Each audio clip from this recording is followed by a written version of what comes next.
Stream What? start. No, right now. It did start. Nice job, Did Claire. start. Yeah, listen, if Robo It's says like go, you knew I what go. was happening. Hi, everybody. You have to do everything your boyfriend says to do.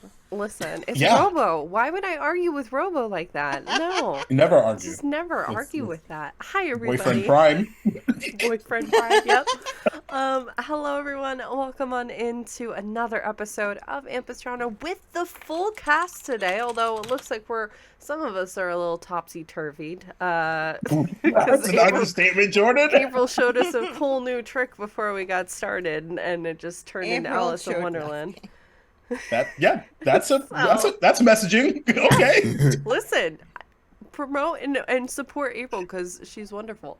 But I am D&D Jordan Lee, your storyteller, joined by this absolutely phenomenal cast. A quick, very special thank you to our sponsors and affiliations: 1985 Games, Found Familiar, Tabletop Loot, Friday Afternoon Tea.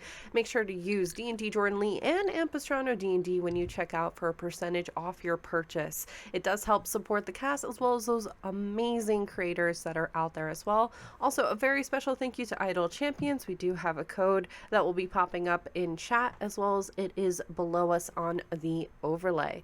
But before we dive into our episode today, we do have a couple of quick announcements as well as, hey, it's good to do introductions every week because, hey, time is a weird soup. So I'm going to jump over to Duval. Hey, everybody. My name is Jacob Blake, Duval King Jacob. Where one can be found, the Twitters, the Instagrams, the whatevers, is unfortunately new and not so improved on social media. I use he, him pronouns, and as per usual, I'll be playing Waldor, the Turtle Life Cleric,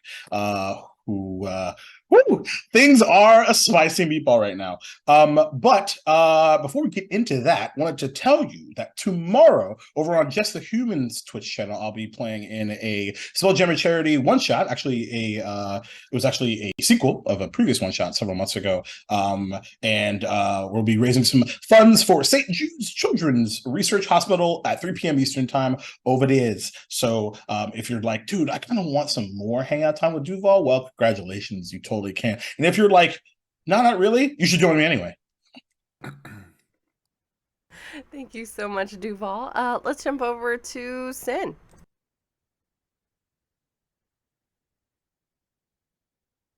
Thank you. Hi, I'm your resident sunflower person, also known as Sin Z Ek. There you go. Complete with a rotation from the upside down. Today, I'm going to be playing Blackstone. My pronouns are he, they. Blackstone's pronouns are they, but he is fine.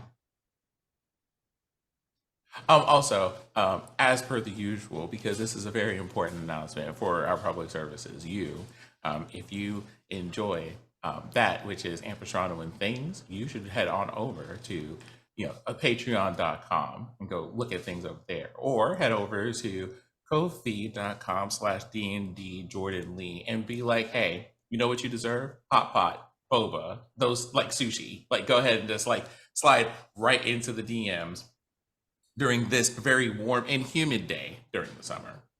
Period. I appreciate you. Thank you so much, Sin. Robo.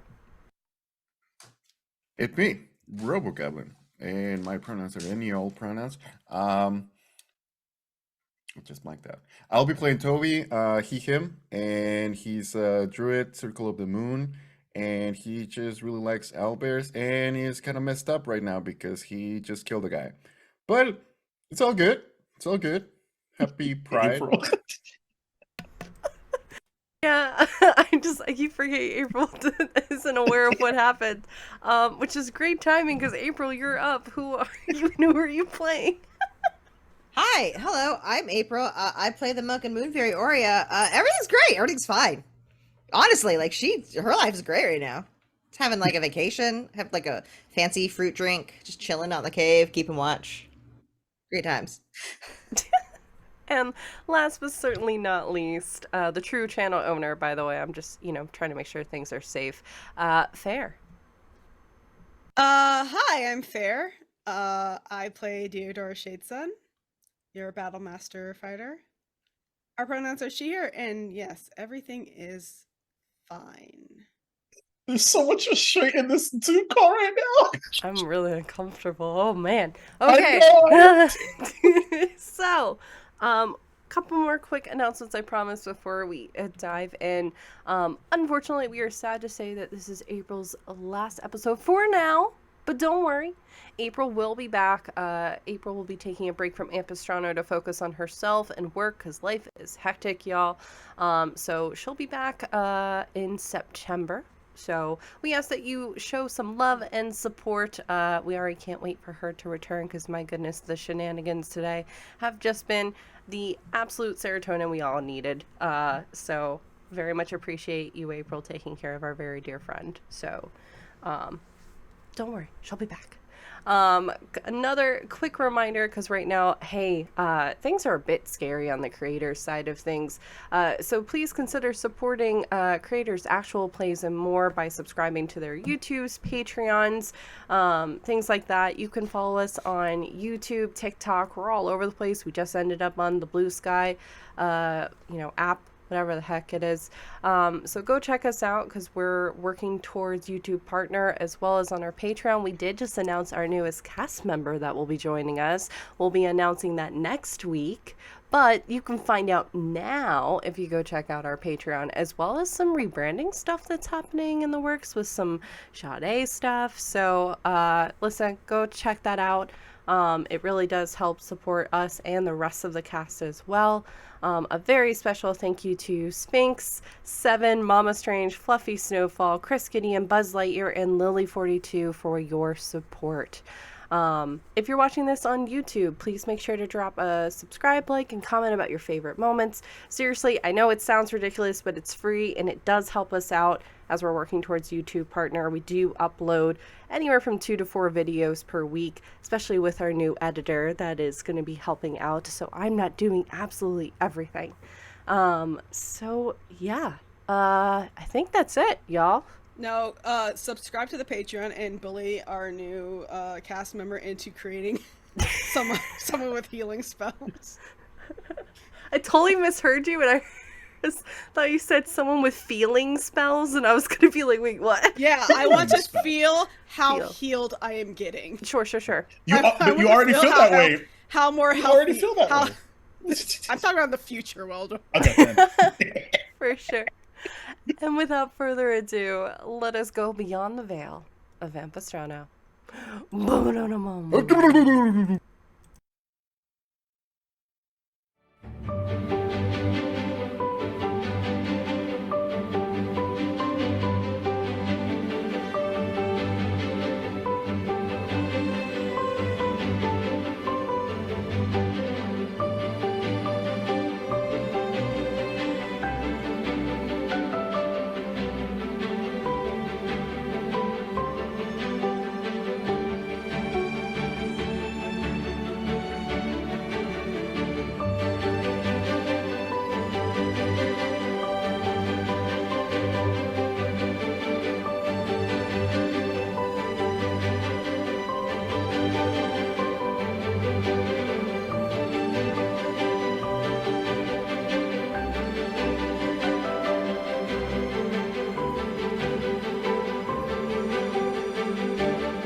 But Kitties. And welcome Why not? back to this messiness.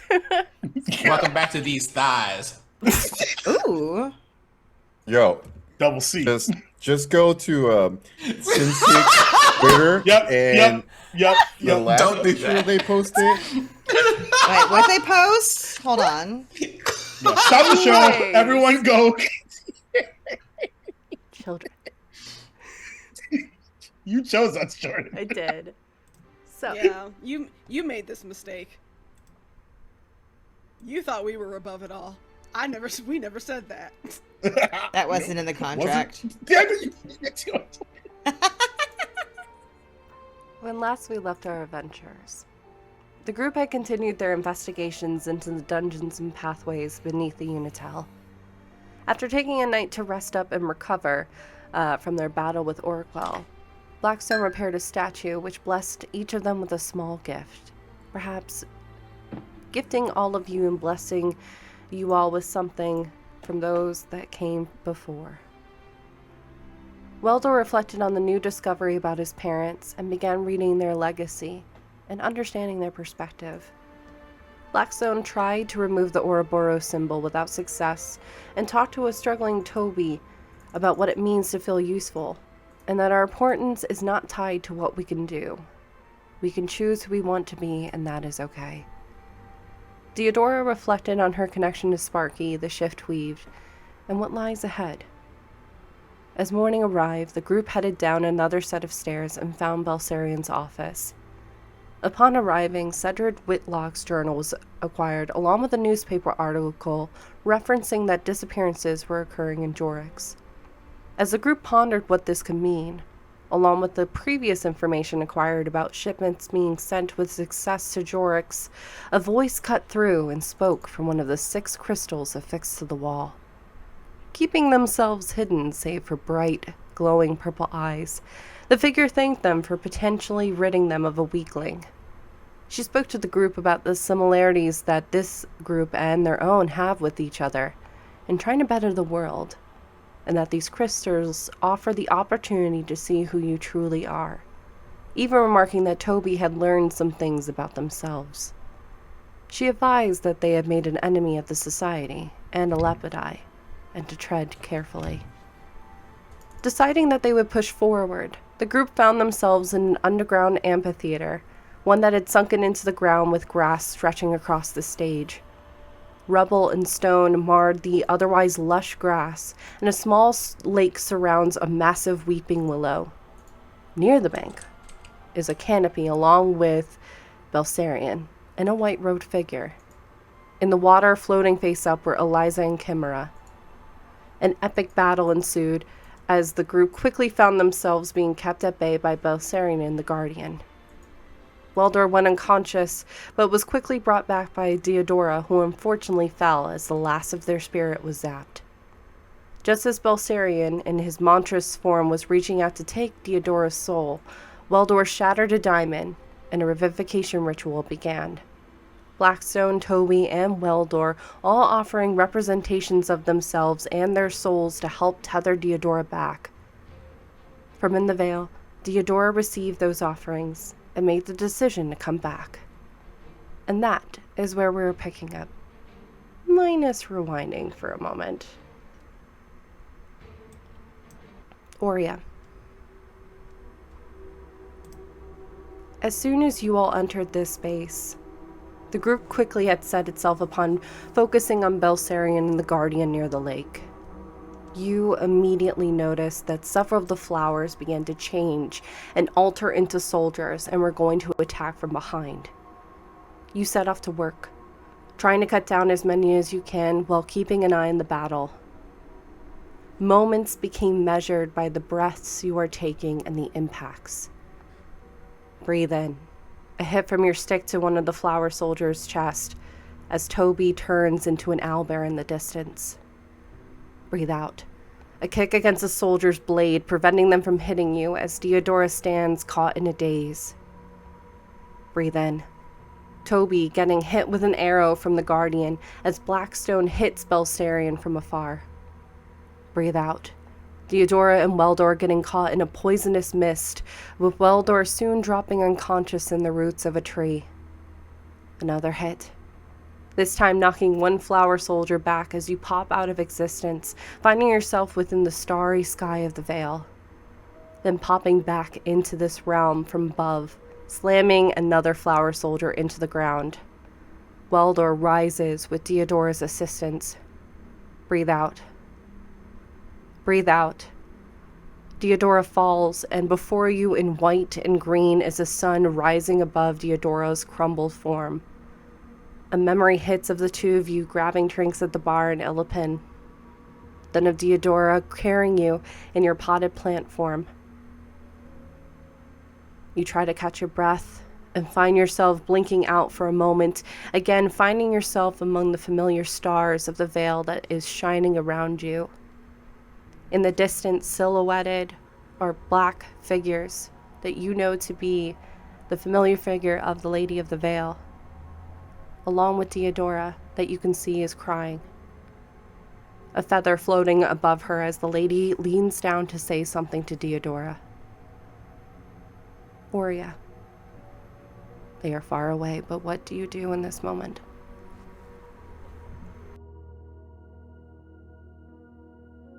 If I see Diodora there and crying, I will use all of my movement to get there.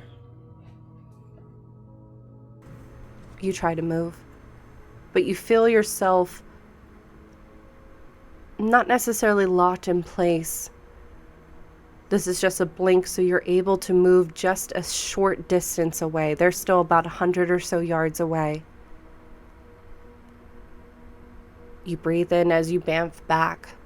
Belserion's body crumbled and being pulled into the earth by the Guardian as the plant soldiers around you revert back to their plant forms. Everyone slowly gathering around Diodora, who is cradled in Weldor's arms. There's a slight breeze that moves through the entire glade as the leaves of the large willows skate across the lake. The mid-afternoon sunbeams coming through barely from above and painting the grass around you all in yellows and light greens. The woman, the Guardian, still kind of shrouded, although now that a lot of the bark-like and fungus appearance has been removed from their figure, standing by Toby. She's Aurea having now a moment to take her in more. She's wearing robes of white that have 2 white feathers on the back. Her skin is white with long gray hair flowing down to her waist. Diodora. Consciousness. Soreness. Weak.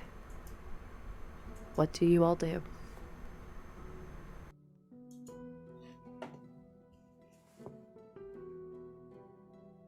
Is Diodora waking up? No. About the Bulgarian, no. I'm at 1 spirit point. I'm like, if I am awake, I'm like, it is like that foggy, hazy sort of wakeness where you're like going to slip back into unconsciousness. Like you barely know where you are. Can Aurea, now that the fight is over, run to Diodora and kind of like slip in under, not like pushing Mulder away, but like taking Just palm his face. my friend. You are a bad guy. This is my friend. We're You back. can 1000% do that, yes. And I. How do I do this? That only helps if you're dead, and you're not dead. My character sheet. Who am I Never today? change, Robo. I Never change. don't know who I am. I'm buying time as I read that. I can say something while you're looking that up if you need me to. Well, I was going to. Probably the worst person to do this, but because I'm very good with understanding death and I see Diodora on the edge of it, I will pump half my spirit points into Diodora. I have 12. Yes, you are getting 6 of them. Oh my god. I was trying to see. I have gentle repose, so I feel like if you're on the edge of life, I could feel it. And right as Weldor brings you back, I pump those into you. Yeah, he doesn't even have like a strong hold on to her. And sort of as you're doing so, like he goes to like say something and just sort of like lets you sort of own it. Is she gonna be okay? Please tell me she's gonna be okay. Yeah. She's breathing. At that moment, the Guardian kind of steps forward. All of you seeing she's got red almost markings on her face of like almost like interwoven streams kind of moving down in red. She's got bright cerulean colored eyes. Otherwise emotionless, although even in her eyes you can see that there is a little bit of sorrow. And she kind of looks towards all of you, pausing for a moment, and then you hear in your mind, and it sounds like the wind as it rustles the leaves through the trees, this echoing voice. Are you all right? Who's this to? This is to everybody. Everyone's Oh. getting this across. That was a close one. Were you being controlled by them too? Unfortunately, it was an oversight on my part. You see as she kind of turns away for a moment, looking to focus in on kind of the area around the damage that's been occurring from the roots to, you see at this moment she kind of raises her hand up in the water, and the roots slowly rise up, pushing both Eliza and Chimera onto the bank from floating in the water. They're breathing. You see their chest rising and above. They're just unconscious in this time. That could have been a lot worse. Guardian of this place? Yes. Well, specifically this tree. But yes. You look like one of the statues that I saw earlier. That would be one of the goddesses. I'm just trying to keep things safe, unfortunately. That one, and she kind of gestures as you still see like a little bit of black robe coming and poking out of the dirt, as she's just kind of been so enraged at what happened and the fact that this person came in and touched what was a very sacred place. She is trying to just eliminate any kind of reference of him. Let my guard down for a moment and that won't be happening again. Waldor sort of slowly stands up and begins to walk over towards Eliza and Kimura. And kind of, as he kind of starts walking over there, if you wouldn't mind gathering a little close by, I can do a little, got a little bit left in the tank to fill us up a bit before we move on. Can you tell us what happened to you?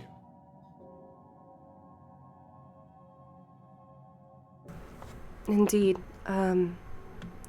Let me just see how much time I might have lost. And she kind of slowly, it almost looks like she's floating across the glade. You don't hear the sounds of footprints as she kind of moves forward over towards where the canopy is on the side of the kind of the lake, the pond. And you see what is under the canopy. It looks like a table. Those of you that are a little bit closer to that area are able to see it's actually a tree stump. It is what appears to be almost this large, could be an oak, it could be a maple, it's kind of hard to see exactly. And you see her for a moment, she kind of puts her hand on the center of this kind of stump where the rest of the tree has been cut, and she starts to count forward. And you see her kind of almost digging her nail slightly into it and then counting again. Well, that's unfortunately some time I will never get back. And she kind of, almost like you see this little cloud following behind her as like a little bit of frustration pops up. Well, if my math is to be correct, which I know it is, that means I've lost about 40 years. So whatever's been happening has been happening for a long time. He was coming in here because he stated that he had some research he wanted to do that could perhaps help. The tree is dying, so he said he had an idea of how to perhaps help it move forward. The tree itself is connected with all of Genora, so if it falls, well, you can imagine what the rest of Genora will be like. It's not the only one, but it's a central point.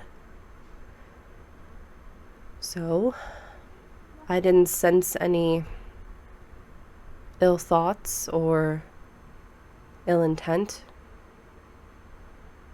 Allowed him to come and visit every so often, and next thing I know, you all are, well, I got a nice tackle from you, and she kind of looks over at Toby in your owlbear form, and that kind of, well, woke me up a little bit. Sorry about that. Absolutely no apologies needed. I apologize, and she kind of gestures as you see like the arrows that are kind of pinned you. She kind of waves her hand, and you see them kind of dissolving into dust, and you can feel that your skin is starting to mend together for 5 points. It's not much. Unfortunately, a lot of my resources are diminished, but I do apologize.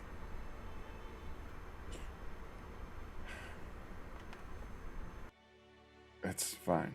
The point is that I know you lost a lot of time, but now you have the rest of your time to make it up for it. Well, I think it would help if we're on a first name basis. I'm Escala, and I'm the guardian of, and she kind of gestures behind her to the Tree of Holo. Ascala?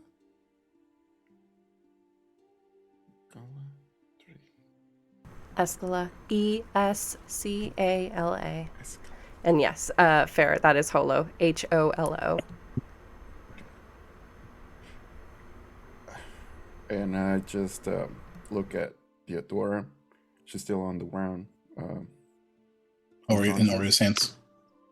Oh, she's still breathing. I just grab Theodora's huge hand compared to mine, and I just clasp it with both my hands and just say, "Please don't ever leave us. We will be lost without you. I'm sorry that I promised I wasn't gonna do anything drastic to Belserion. But when I lost you, I felt overwhelmed, and something inside of me just wanted to rip this person apart. I'm sorry that I did that, but I just imagined the world without you, and imagined ourselves without you. We're lost without you, Theodora. Don't ever leave us."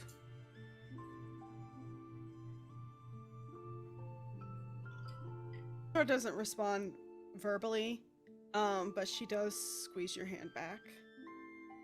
Just as like she's physically she's fine, but like spiritually she's very like extremely weak. At like with Oria's spirit points, she's only still at like 7.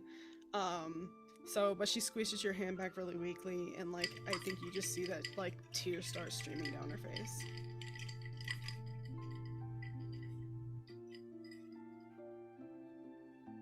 Bella, is there any way we can help Theodora right now? Unfortunately, just rest. I think that's what you all need at this time. It'll heal. You just need to give yourself time. I also need to know if the people that we came for are okay. There are some people in other rooms in this structure, and we also need to check on them.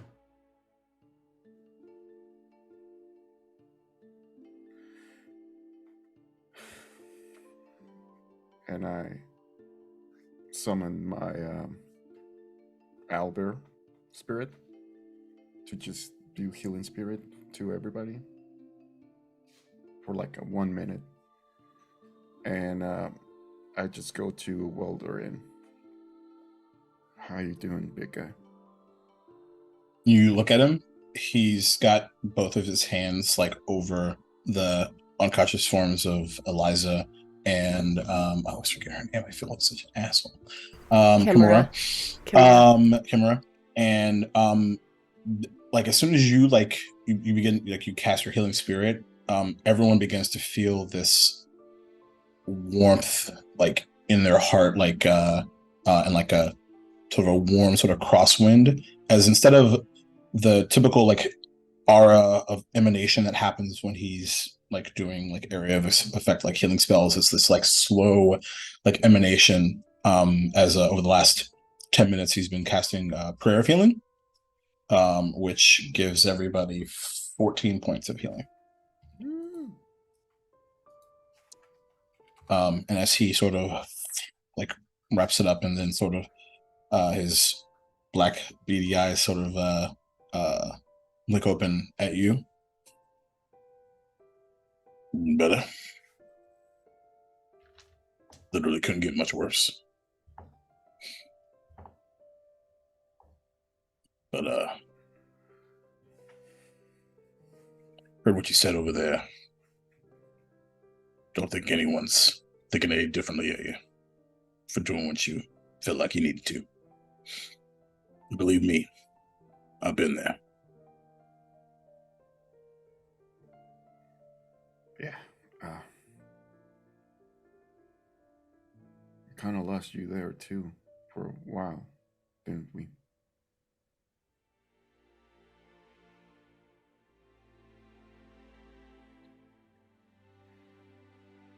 But grabs your hand, right in that pregnant pause. Just grab your hand. I squeezed your hand, and everybody gets 14 points of healing for me too. Hey, twinsies! And I don't know, we were a little bit overwhelmed by this one person.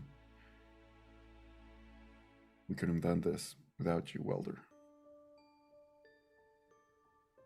He was quite the adversary. Even I admit, I underestimated him a little bit myself. But though I do appreciate the compliment, just doing what I'm here to do.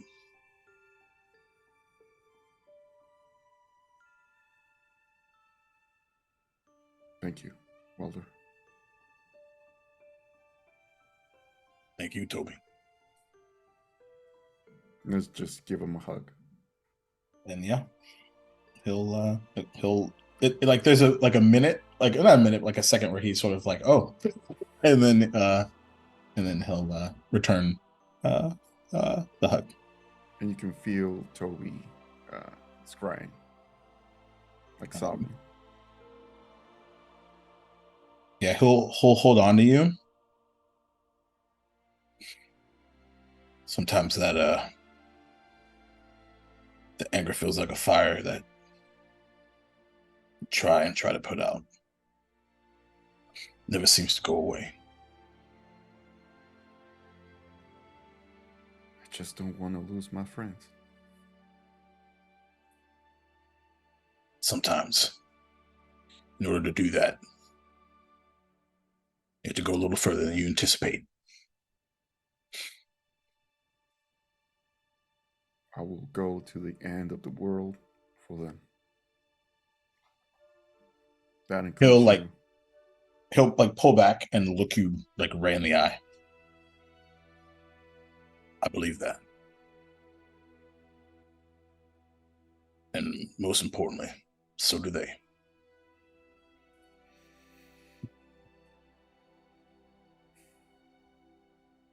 I just moved my healing spirit closer to the people so they get 14 healing too. And they do. You can just see that Eliza and Kimra, similarly to how Theodora is weakened, not much there in terms of spirit left. If it's a wonder if you hadn't arrived, when you did, if that healing would be working or not.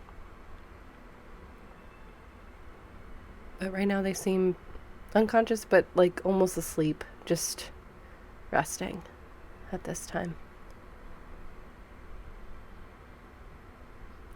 And perhaps now, as you all are kind of taking stock, taking that healing, this entire space was one that had been devoted to a lot of pain and battle.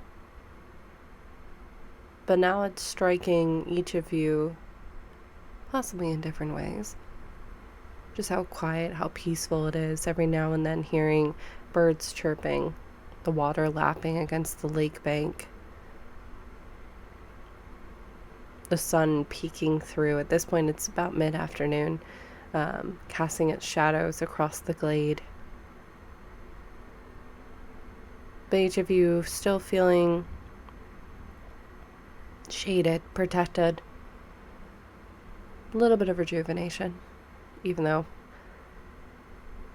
you all have been through an ordeal. What do you do? DM question. Yes. Was the bad guy defeated? Belserion defeated? Yes. Is there a body anywhere? I would like to loot everything. So I would like to loot the room. Sure. The body, the plants, the people who are not quite conscious enough I'm going through their pockets. I would like to loot.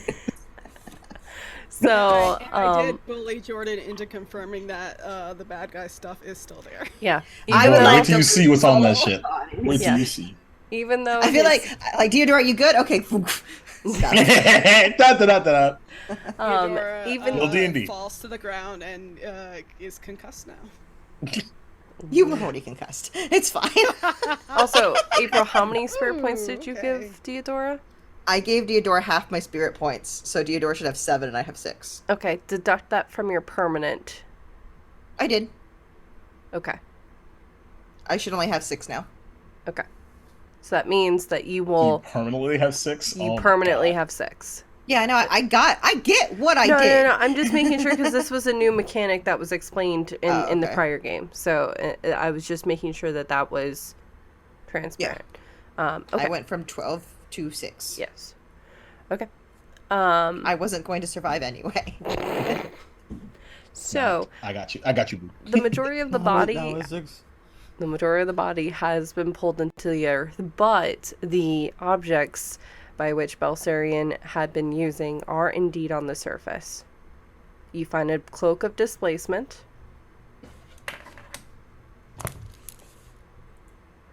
You also find what looks to be about 300 gold. Everyone's like, please more. You find a ring of concentration, which allows you to store 2 spells as 2 charges that can be used, that you can use additionally to the rest of your spell casting. So, because some of his Robo's face, with some of the give that stuff to he was Robo. having to Thank Or you. Toby. Yep. Thank you. Toby gets that. Yep, you do find that. You also find what appears to be, it looks like a small orb. It's translucent on the inside. will most likely have to do an identify spell on this in order to find out what exactly it could be. And you also find what looks to be a small kind of pocket watch.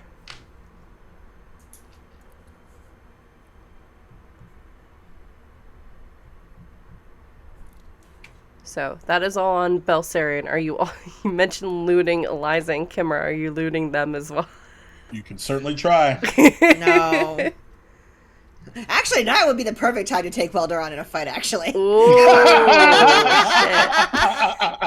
shit. Now would be the time to try. You're not wrong. You're not wrong. Yeah. That's up to I've you. only got 4 first level spell slots left. I don't have any channel divinities. Yeah. I got everything, and I still got my temporary HP. Stunning strike, and it's already you. But that's what you are able to find. Okay, I just kind of put it on a pile in front of everybody. Okay. Weldor will sort of actually look at Toby. Do you mind helping me move them over closer to Deodora so we're all together? Moving what? Kind of points to Eliza and Kimura. Oh, sure. And with my -6 strength, help you out.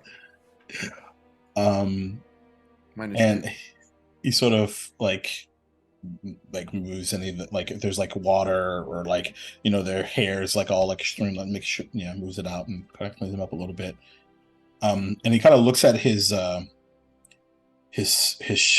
large sentinel shield. Well, as long as we're resting, I know this may seem a bit odd or even a bit macabre.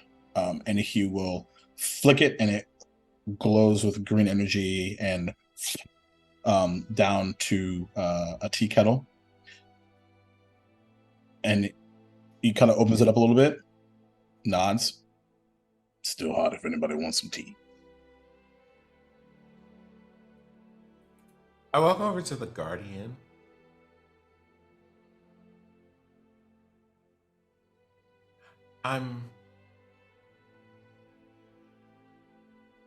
Did we see the spirit of Belserion leave his body? Okay.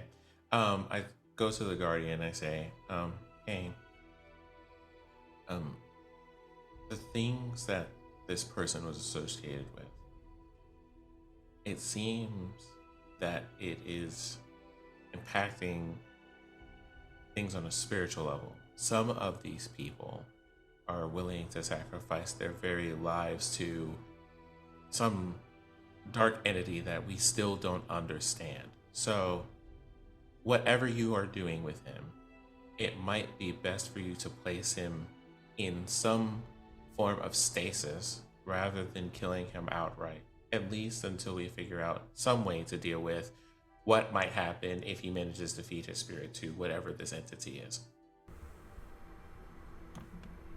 I appreciate you. His crystals are not present within this chamber by which you speak. So, while his body may now be doing just what he stated he was trying so hard to do, with trying to make sure that this tree was staying alive, there are ways that you can speak to his spirit. At least for now, I can tell he has not crossed over to that great beast that you are mentioning. If there is a way to possibly capture it, I would be interested in knowing. That would unfortunately be something that goes against what the Lady of the Veil says, but believe me, there are ways. And she kind of eyes Weldor for a moment. And there are places within Ampistrano that you could certainly also visit if that were not to work. That you can certainly call upon him. Good to know. Is this within earshot of Weldor? She's not being quiet about it, but... And I'm not making any effort to be secretive either. He sort of takes a sip of tea and looks over to Blackstone. Don't worry. Tomorrow, we'll have a conversation. he kind of motions over to the body. What's left of it. Yeah. You should put him in a book. I feel like that's appropriate. He just kind of looks at you with a bit of a confused frown. What the fuck are you talking about? What did you? That is an interesting hypothesis. I suppose I don't follow.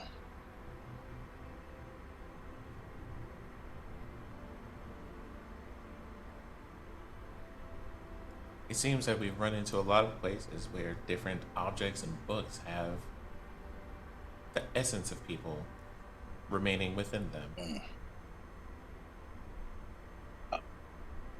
That makes much more sense the way that you just explained it. And maybe we can put him in a book and then draw very rude things in there. You know, his was a name on a wind, and if I'm being honest with myself, many sleepless nights. I'm not one typically for mischief such as that. That does sound mighty fun. Well, to approve of my mischief. This time.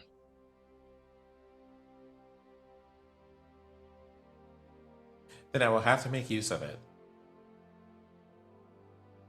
And nods with a weak smile. You will have to let me know of your findings.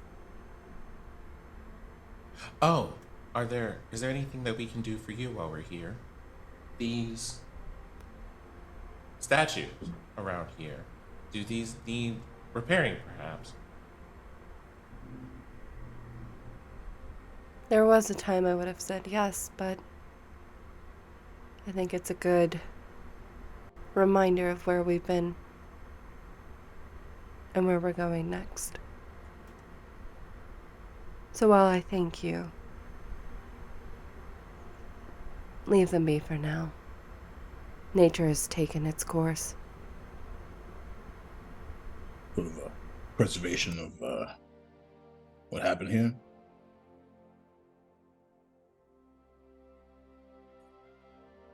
That actually reminds me.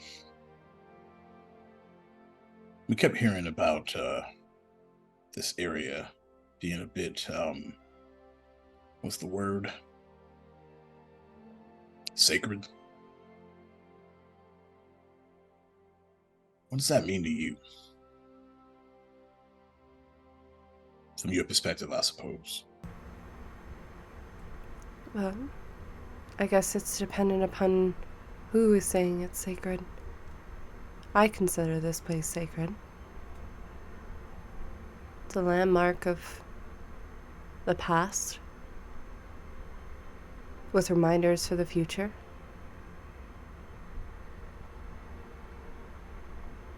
The roots continue, as she's kind of gesturing towards the roots that are still kind of popped up across the glade itself, leaving ripples across time, but also across now each of your lives, but whoever else decides to come into this place. For some, it could be sacred because of a great loss. To others, it could be a great victory. I guess it's all a matter of perspective.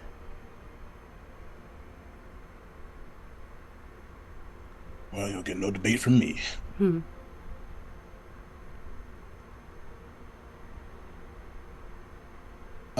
Aurea, did you take, when you were looting Belserion, did you take the mask off?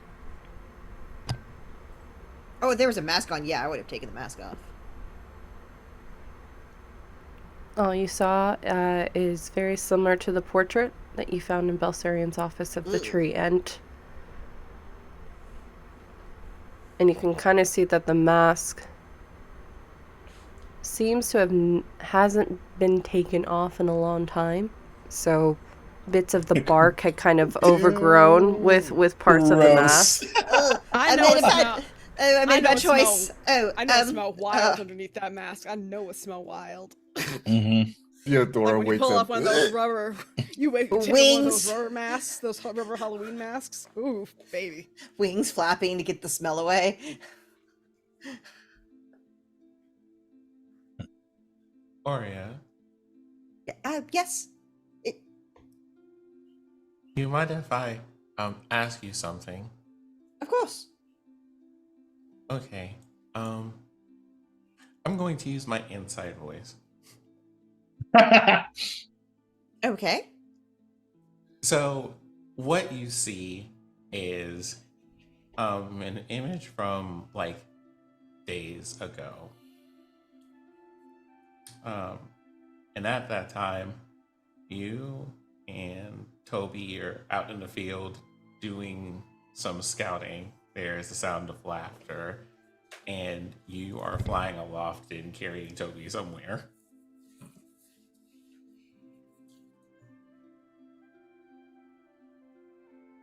This is going to sound like a very odd request, but would you mind doing that for Toby right now? I think he could use it. I look at Toby. Should I at least Oh. warn him? This might be better as a surprise. Besides, because you can't punch things, maybe tackles would be the next best thing. Well, if you think it's okay, and I hand you the mask. Hold this, please. I hold it because, like, I have gloves. So it's just like, sure. And I'm going to. Are you still talking to Weldor? Oh yeah. Okay. So yeah, Welder. Thank you for just being here. And I would like to stealth got it. grab Toby and take him on a little joyride. Do I need to roll stealth or anything? You do. That's a dirty 20. My passive perception is Yep. 21. Weldor, you see it coming. Toby, what's your passive? 13. Yeah, you have no idea. I would say if Weldor turns and sees where you're moving, you just see Blackstone doing this. I'm gonna roll something. Oh no. Okay. Jordan, put on the fight music. And then suddenly Belserion moved out. Disintegrate.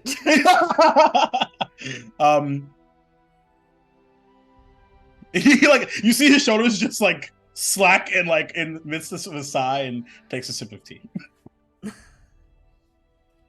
Then yeah, I'll grab Toby and we'll go on a little joyride. Oh. And How Toby, are you? you feel all of a sudden the earth below you is starting to lift, and you are floating in the air as you feel Oria's hands kind of around you, seeing this entire glade before you. And it's How to Train a Dragon music all over again. And he just closes his eyes and feels the wind and just hears Oria flapping her wings. And just let's go. Starts crying for a bit, but then lets a big sigh out. You're and then soaring. Oh, go on. And then he starts smiling and giggling. You're soaring through, moving through as the leaves of the willow are kind of, again, moving in this breeze. Oria, I imagine you're kind of flying throughout, like zigzagging through as you're seeing the light kind of shine through in different bits, and just having that moment of, even for a moment, just forgetting the pain that you've been feeling over the last couple of days, weeks. As your very soul feels like it's flying in this moment. You're that hummingbird that Blackstone was running around in that temple room the day before, but you're in the safe arms of Aurea as you're moving about and just having that moment to yourself.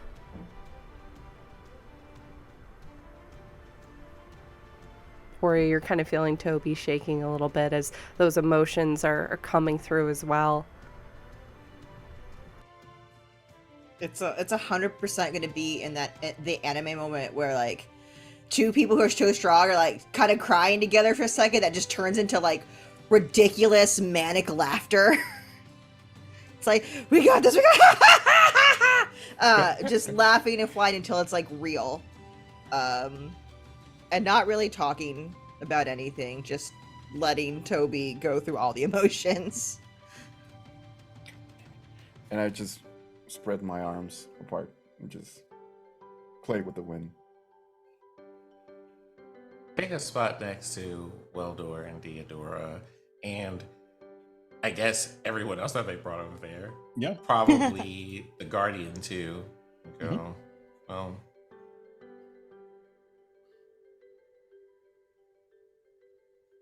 we're going to have to, I guess, figure out how to get ourselves back to operational at least, and I think that's a good start. And like he doesn't even look at you, he's just watching them soar. Suppose I like that kind of mischief too. I only got one, so I had to make it a good one. I think the door might be open for more. I might be an old turtle, but I like new things.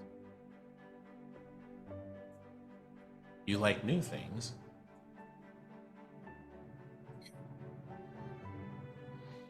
Been a while since I've seen anything new. So, does that mean that you're going to go on adventures after this? You know, when we walked into these chambers, I sort of walked in assuming that it would be my last one. Wasn't sure if I see the next sunset or the next sunrise afterwards.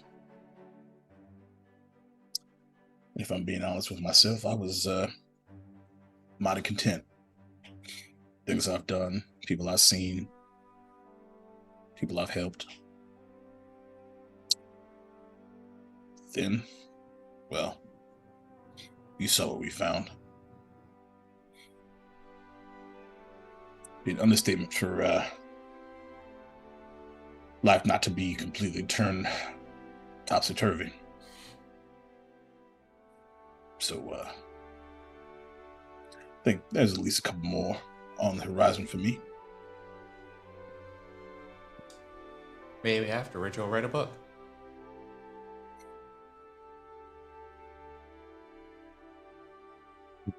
And he like looks at the book that he has. Yeah, there's a few chapters missing with my name on it. And a surname, apparently. I think before you set off on that adventure,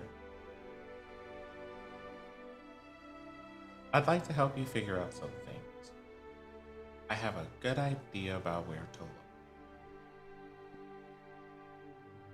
Well, apparently, some of these shadows have you in it, so you're, of course,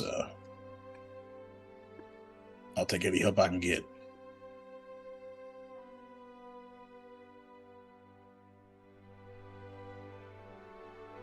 Hearing you say that is nice. It seems very correct. Glad you think so. After all, I've grown to really appreciate you.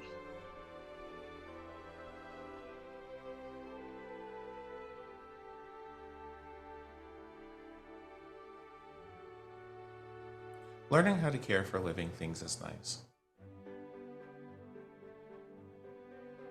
Yeah, it is.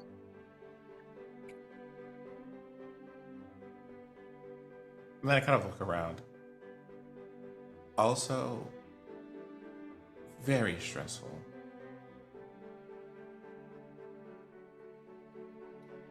Why do you think I drink so much tea? Likely because you do not drink alcohol.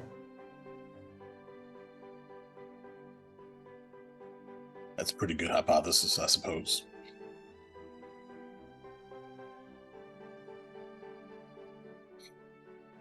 Well, maybe. I certainly haven't seen you have any before. It's not that I haven't done it, but it's just been a really long time.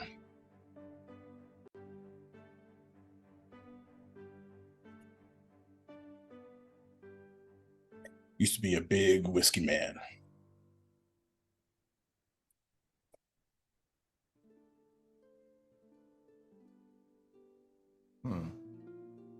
Are you going to go and find your friends?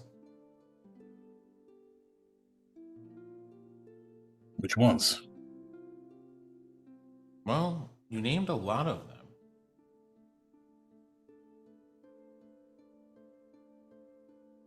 Seems with everything going on, simple letter sending doesn't really seem to fit so much. Not really all that enough. Suppose it never has been. Sounds like you have a lot of new adventures ahead of you. Suppose a couple was a bit of an understatement.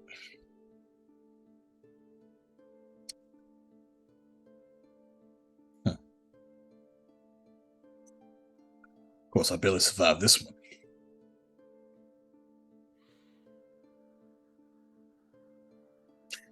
Doesn't really scare me, though. I survived worse than this, even.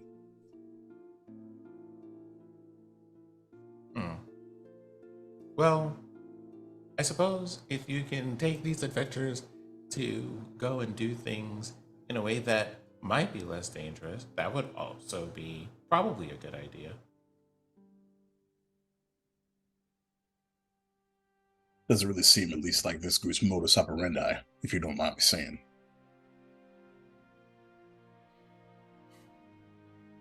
Well, science is a very noble thing and often puts people at risk. Like getting slammed into walls suddenly. He just kind of smiles at you. That, I think, was a little bit less sudden and a little bit more, maybe I just should have been a wizard in the first place. No time like the present. I didn't get to finish my degree for that. Do you need a degree to be a wizard? So far from what I've heard, yes. At the very least, if you want to get to all the really cool books in the library without dragons attacking you. Like, his voice just gets quiet and trails off a bit. Thinking about the restricted sections of magical libraries. Hears the word library out of the corner like an ear twitch and just kind of just tenses up for a split second. Don't know why. Very anime. Maybe we could talk to Deidre about that. Oh, wait a minute. Can you do that now?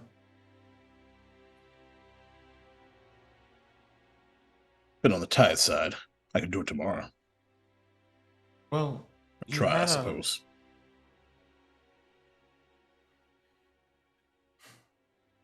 How do I explain this?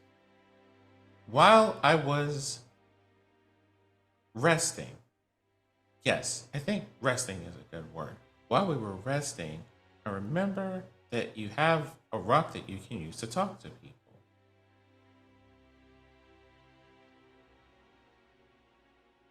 I think I pick up what you're putting down.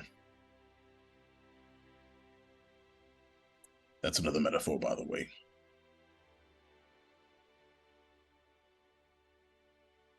So, do you mean to say during my watch, I wasn't exactly the only one awake? Well, I guess the easiest way to explain this is I don't really sleep. I just kind of wait. I see. I'm very good at See. keeping secrets, though, so it works, I think.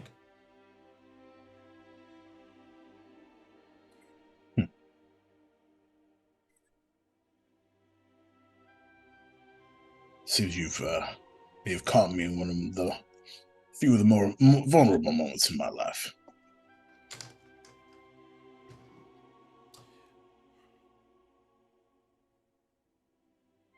That reminds me, and I just give Weldor a very long hug without saying another word about why.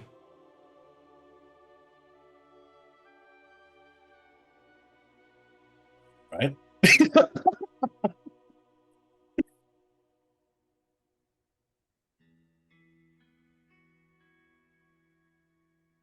Well, Now, thank you. Weldor, probably being the intuitive person that they are, if Blackstone has seen, like, if Blackstone was awake for that whole watch, you would probably have a really good guess about why Blackstone would do that.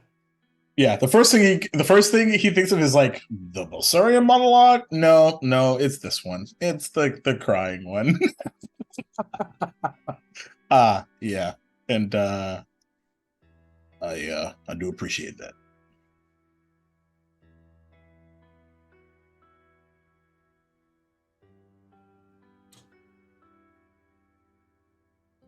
Suppose the major fuzzy question on my mind is, how are you? Well, that's just, I don't think it's fair to say involved, but what do you know about my family? And I don't say that in an accusatory way. Seems it was a bit of a surprise to you. But maybe our roads are a bit more parallel than we initially thought. Maybe. Well, at the very least, it means that I get to stay here for a bit longer before you go somewhere.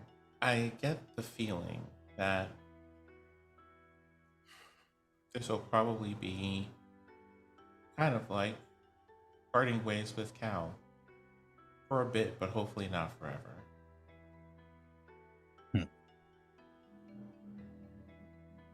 Well, I do need to gather everyone and head back to Vybrin eventually. But I imagine before that, we'll take a look at Felk. Apparently there's somebody that I need to resolve upsetting even.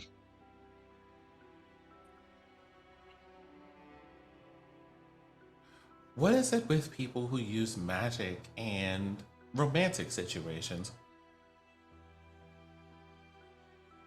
What do you mean? Well, you're a person who can use magic, and there is this issue you have to resolve. But before that, there was also a lot of very curious situations that were very difficult to understand with Cal and Sam, and both of them can use magic too. I don't know if there is a thing that happens with magical people and just particular complications when it comes to this sort of thing. That is a fascinating correlation. Though I'm not familiar with this Sam that you speak of. Oh, Sam is delightful. If you ever go to visit Astera, you might find him there. Good to know. As far as if these two things are correlated, if I'm being very, very honest, and I typically am, Not really sure where she got the at least opinion that things were romantically intertwined between the two of us.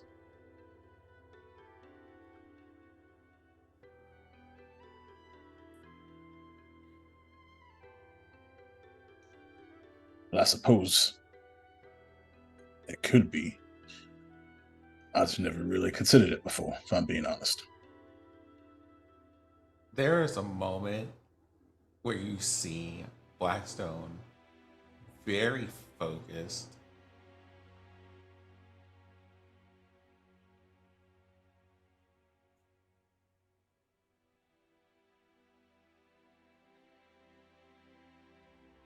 Romantic involvement seems like a very intense thing.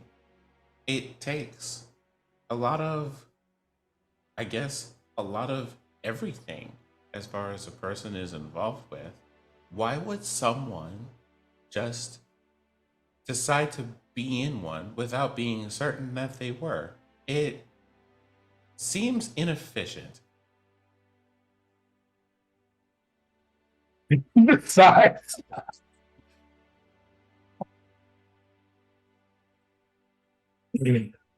yeah, it's complicated.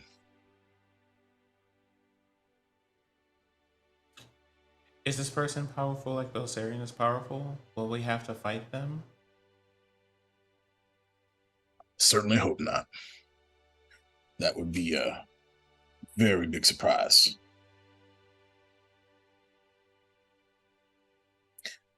But it also could just be there's a word I've overheard in my travels, a crush.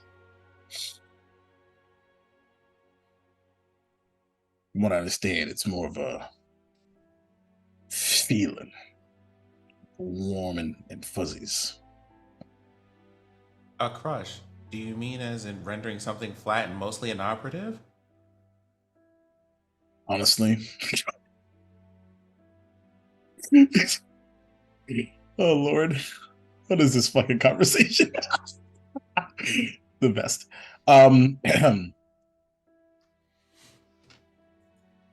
Sometimes things don't go super well. Yeah, kind of. Well, let's hold out hope for the time being that we can speak to them, maybe clarify misunderstandings, and come to something resembling a reasonable compromise. That is my plan, Blackstone. That is my plan.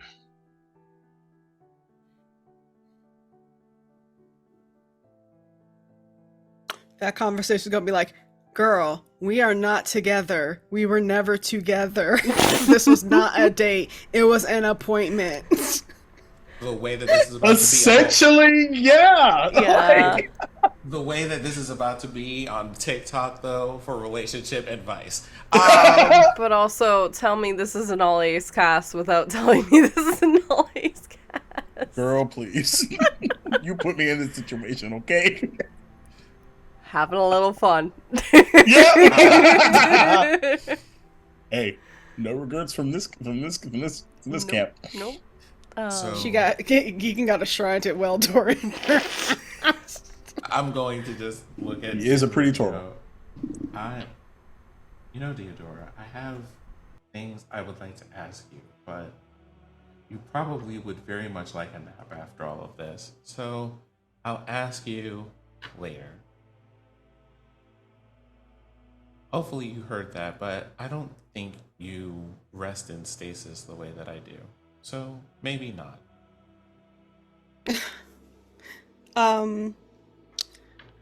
I think that even though Deodora is asleep, maybe Sparky pops out and he's like curled up against her, and he sort of like gives like a huff of acknowledgement, like at least like he heard you. So Sort of in that vein, Water sort of like speaks up at this point.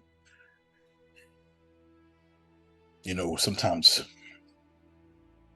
when there's a resurrection ritual, even the words and actions that you take as you're speaking to the spirit of somebody. Those words not only strike purchase, sometimes that's the difference maker between them coming back or not.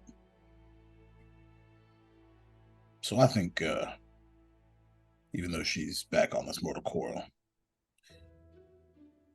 I think she hears you just fine, including every other secret thing we've been talking about so far.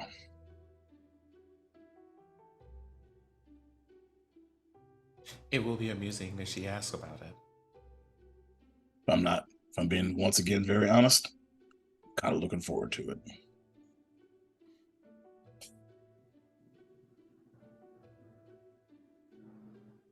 By the way, Escala, my name is, well, I suppose a nickname isn't as useful at this moment, so my name is Roridir.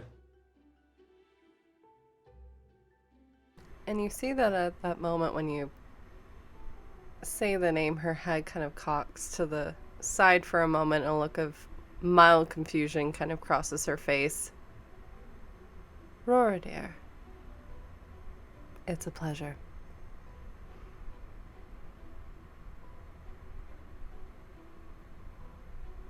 Oh, I suppose my man has lost me as well. My apologies. I'm Weldor.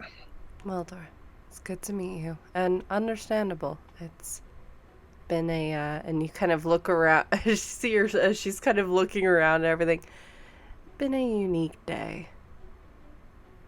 Understatement, for sure. Well, you're welcome to stay here, or there's probably something a little bit more comfortable nearby. I don't know if we can get to it. There's a giant plant on the only exit we know of to this place. And you see her eyes kind of, she shuts them for a moment. Your passage is clear. Shit.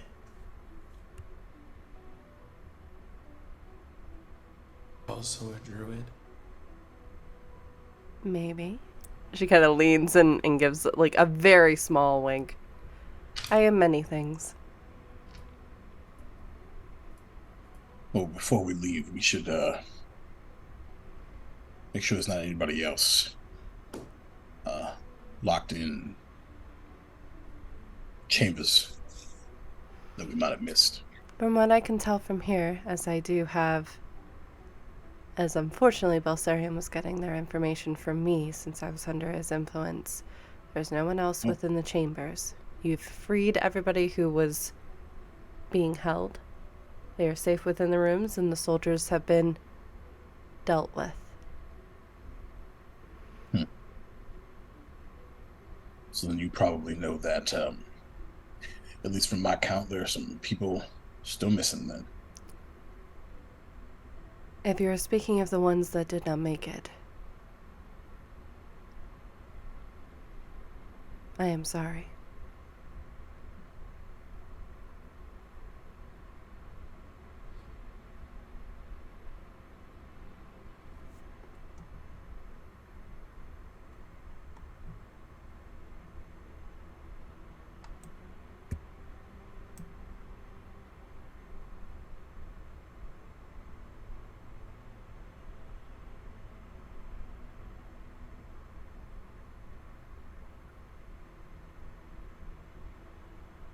And she's just kind of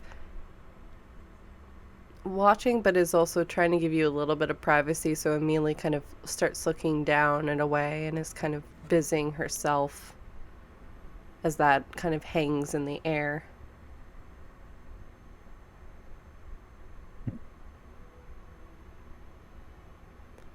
It's one of those pieces of news that you kind of already know, but still hurts.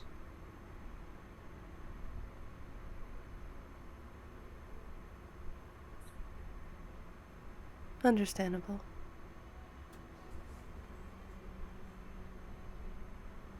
Time will heal.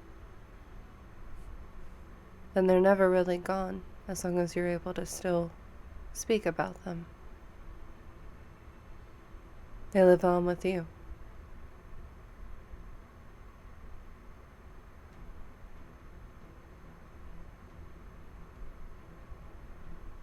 Sort of the bane of going beyond the veil at least once.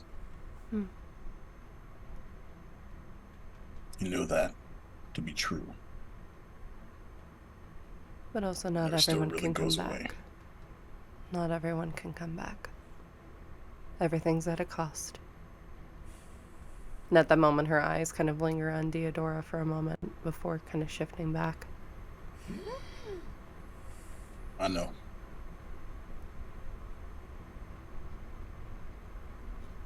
I know it quite well.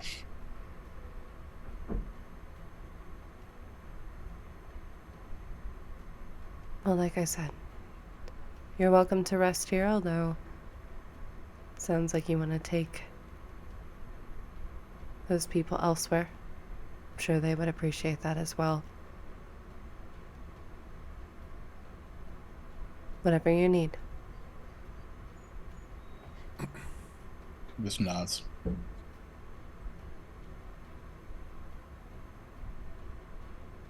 I might have some questions for you. Of but course. We can talk later. And I'm sorry, what was your name again? Oh, my name's Toby. Toby. Montesu. Of course. We can talk here, or if you would like to walk around the lake, I'm happy to talk to you. Whatever you would prefer. I would, if you're not busy, like, later, can I just send you an animal messenger? Animal messenger, or if you want to speak with the leaves. You can do that too? Your accent, you're from Illipin, aren't you? I am. Yes. I can speak that way as well. We'll send you a message through the leaves then. I'll look forward to it.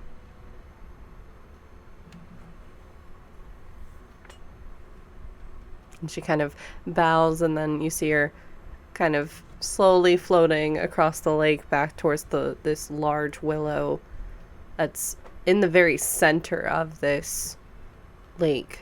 Its roots embedded going into the water around it. And you can see as she's going, she's kind of surveying. She's not touching it, but she's just trying to see the damage that's been done to this tree, as well as the work that she's going to have to do. Every now and then you see these little, it looks like leaves falling in, until you realize that they have wings on them. And you see that these little helpers have appeared, looking like wisps of, like almost like weeds and snow and leaves just moving around as they're kind of also surveying the tree, trying to take the full extent of it, but also looking around the glade itself, what's been damaged.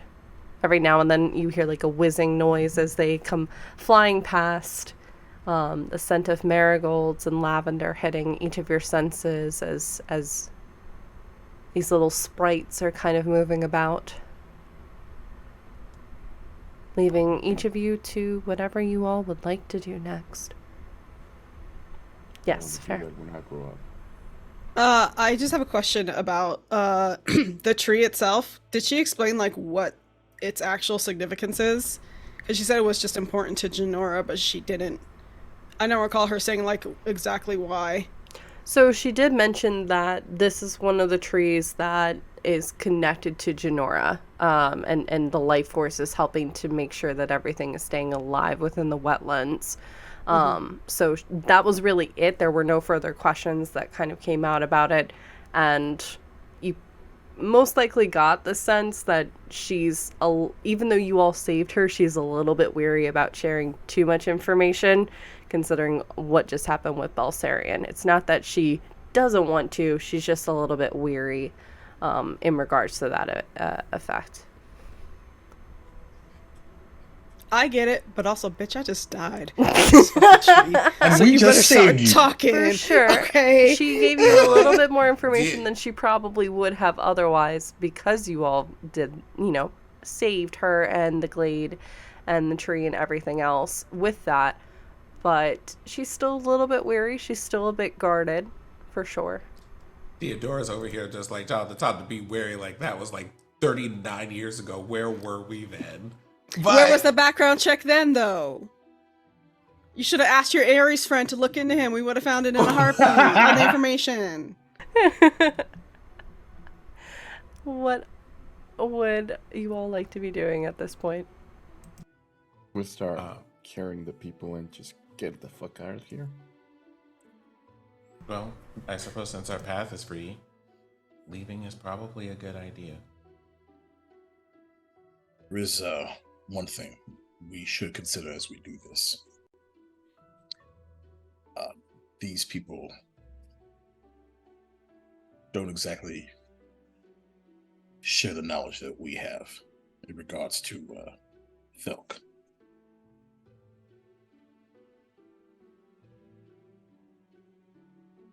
It looks good to me in Zoom. No? Do we want to take them back to Vybrin then? What else would we do with them? You don't want to kill them, do you? They should get to go home. I've been meaning to ask Oria. Oh, what? Are you all right? Yes, why? Well, you've seemingly been lost in thought for a while. Oh, no, I was letting people do things that were better at doing things than I were. I was just ready to hit things. And then those guys came up behind us, and then I got very distracted by those guys. And then I've just been doing things in the background.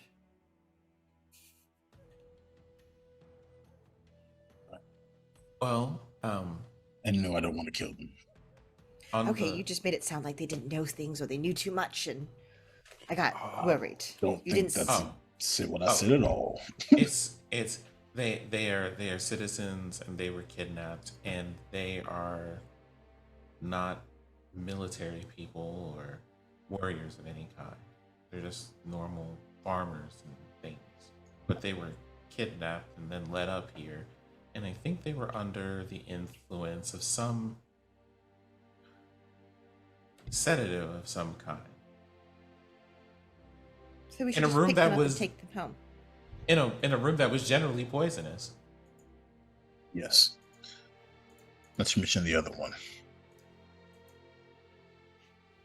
The other room, I should say. But yeah, that would be my preference. If anyone has any objections, feel free. I don't know if we're going to be able to carry them all to Vybrin. Perhaps we can find a mode of transit. Well, I can do that. And I turn myself into an owlbear. And I just whisper to you. Put Theodora first on me. Please. Didn't have to ask. Put Theodora on, put the other two people on. Pull out my rope. And how many people are back in the room, Jordan? I think it's like I smoothed like 8 people. back Yeah, there. it's 8. Oh. If there's are they all like medium sized humanoids, or are there any Yeah. smaller? Medium. So I could carry one. You could, I mean, to take it back, because it's been a couple weeks, you were able to move. Some of them were willing to walk. They just kind of needed to be led. It's kind of like Just need a Lost. rope to put their hands on, and they can just you just kind of gently guide. like a preschool. So you field want me trip. to tie them all together? And just... Jesus Yes. Christ. Lord. Yes. Well, not It's tie your- them, like give it's them a your little s- hold. The whole Yes. spot. I think it's your slightly tipsy friend at the bar where they're just gonna just give need you a to gently little guide guide them. over Yeah. there. They were Oh, able then to. if they're drunk, friend, you gotta tie them up.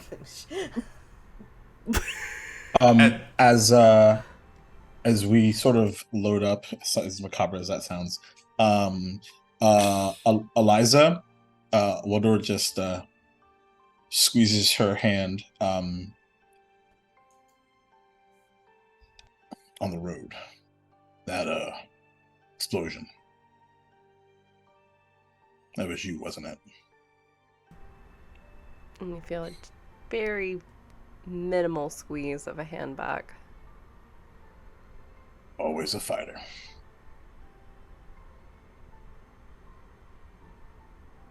And all of you are able to get out of this chamber.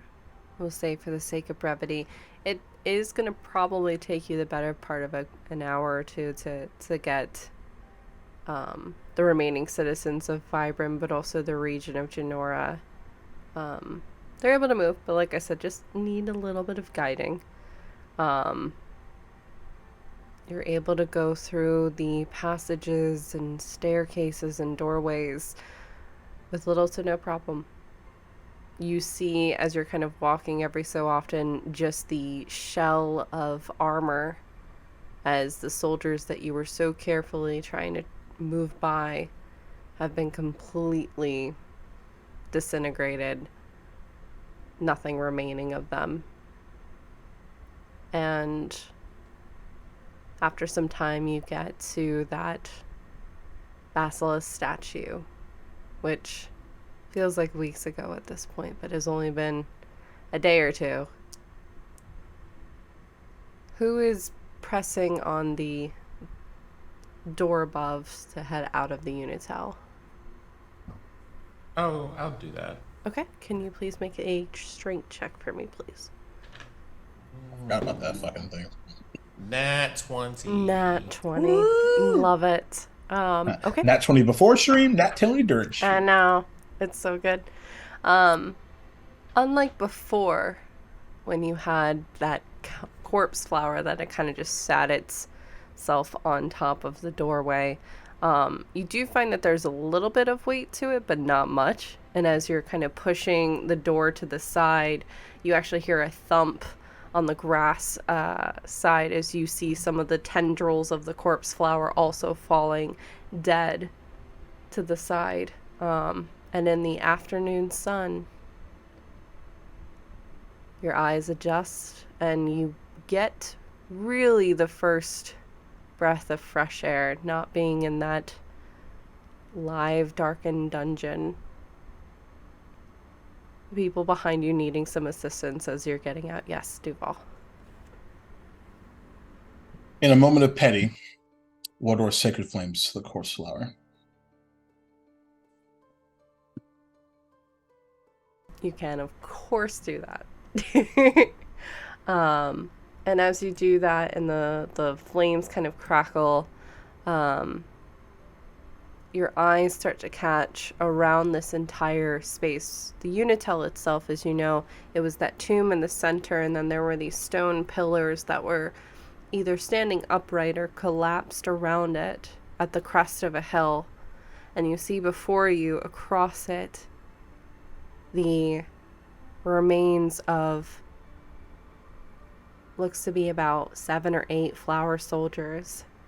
You can see that the parts of the grass are stained with blood, and at the very bottom of the hill itself, across the space, is a lone tree, which all of you see that there are 7 humanoid figures standing underneath it. Kind of, some are leaning on swords, some of them are kind of just keeping watch. But 2 of them look familiar to you, as you see Sylvinia and Tassalk in their moment of having go back to Felk. Here we go. Have brought back some reinforcements, but we're unsure of what exactly was going on. And that is where we're going to take our break. Before Theodora rises Before up. Theodora Thank comes out of the stasis to like rip a new one. Can't wait. Can't wait. I'm mad y'all said that because I was like literally typing in the Zoom chat. Oh, I got shit to say. Yes, thank you all so much. We're going to take a 10-minute break. Stretch, move around, get some hydration because, hey, it's hot in most spaces of the world right now. So drinking water and hydrating is very important. But stay tuned because we have some stuff for our affiliations, our sponsors, such as Idle Champions, Friday Afternoon Tea, 1985 Games, etc. This is an incredible group. Thank you so much for that raid, by the way, as well. And we'll see you all in about 10 minutes. Hey! Bye, y'all.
Pick up your gear and open your chests. Throw on your armor and head out on a quest. Hey, hey. It's a brand new day. On the South Coast, your allies will help with blades and bows and magic as well. Hey, hey. Heroes on their way. Fighting together against overwhelming odds. Fighting together in favor of multiple gods. Idle champions of the forgotten realms. Idle champions, adventure never ends. Idle champions, get your wall out there. Idle champions, you will say it again. Idle champions. Easy to. I'm bored. We can go scream at the cat for another hour. Nah, I'm tired of screaming at the cat.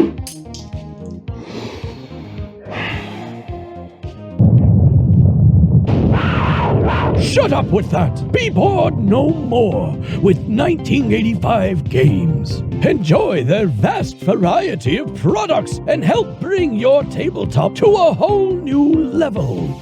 With easy-to-use dungeon sticky notes.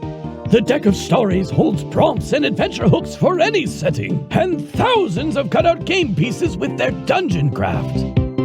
You've come all this way for nothing, fool! The princess is mine! You'll never get away with this, Balakor!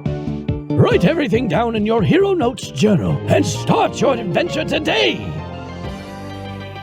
Visit the World Wide Web address 1985games.com and find many helpful products such as their Dungeon Craft series, battle maps, deck of stories, miniatures, dungeon notes, and now VHS dice. Again, that's 1985games.com. I am going to use my move action to calmly walk right out of the door of the house and into the street. Okay, he's blocking the door frame, so. Oh, that's fine. Something. Let's just have this moment since they're talking. And be like, excuse me, I'd like to step outside, please. Roll persuasion? Like, oh my god, amazing. What is happening? Yeah. Persuasion, you said? Yeah. That is a 19 on persuasion.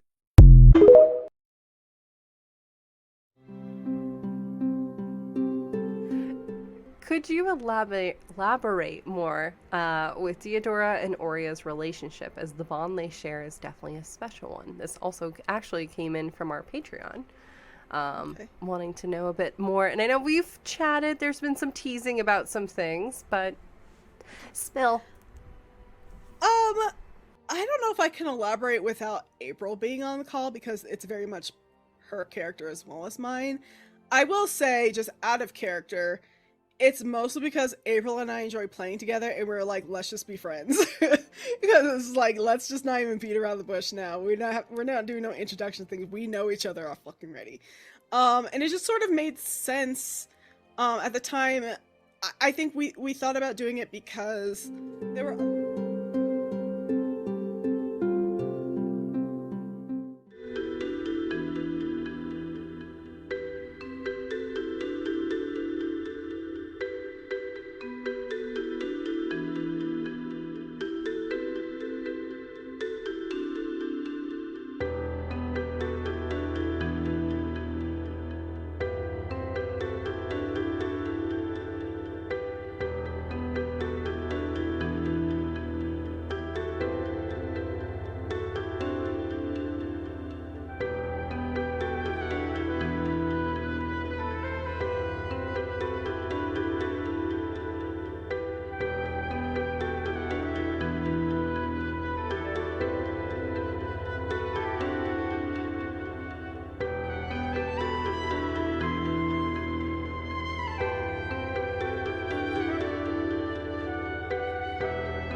your butt. We're I'm back. not gonna do that. Welcome back, y'all. Hey, hello, everybody. I've been literally saying we're going back. We're going back. I heard you. Each I heard you just fine. You know that I wouldn't have stopped I me, kept right? talking. No, I I know. could hear you just fine, Jordan. I just decided Yep. to keep talking. Exactly. Same. Solid. Hi, everyone. Welcome back, everyone. I hope you were talking able about to get up, stretch, move around, get some water because it's hot. And we're gonna dive back into this. So if you're just joining us, the group has been kind of recovering from their battle with Belserion. They met the Guardian Escala, who keeps watch over the Tree of Holo, which they revealed is one of several trees that help to keep the Genora wetlands alive. So it's really important that, you know, that balance is met. They unfortunately delivered some sad news to Weldor about several missing villagers as well as others within the region that have gone missing as their fates. Gave some healing to Toby, while Toby and Oria went on a magic wing ride around the glade itself, as Blackstone and Weldor talked about relationships. And Deodora rested as they are exhausted and pretty low on points even now. The group then gathered the individuals that had been captured and held hostage by the Ouroboros Society and had headed out of the dungeon itself towards to the top, where they found themselves at the top of a hill with several corpse flowers and other flower soldiers that they had been contending with across the last couple of days, strewn about the field. And at the very bottom of the hill, kind of sitting underneath a tree, were 7 humanoids, 2 of them being the twins, Salvinia and Tassalk. And that is where we pick up, as all of you see. Again, it's about, at this point, about probably 2 or 3 in the afternoon. It's taken you a bit with the fight that happened this morning. You rested a little bit, and then getting the individuals out from the Unitel's dungeons and trying to tread carefully took you a bit of time. But all of you find yourselves back amongst the greenery. It's humid. It's uncomfortable. But yeah, what are you all doing? Deodora is now on top of Toby in owlbear form still at this point. But I turn the floor over to all of you.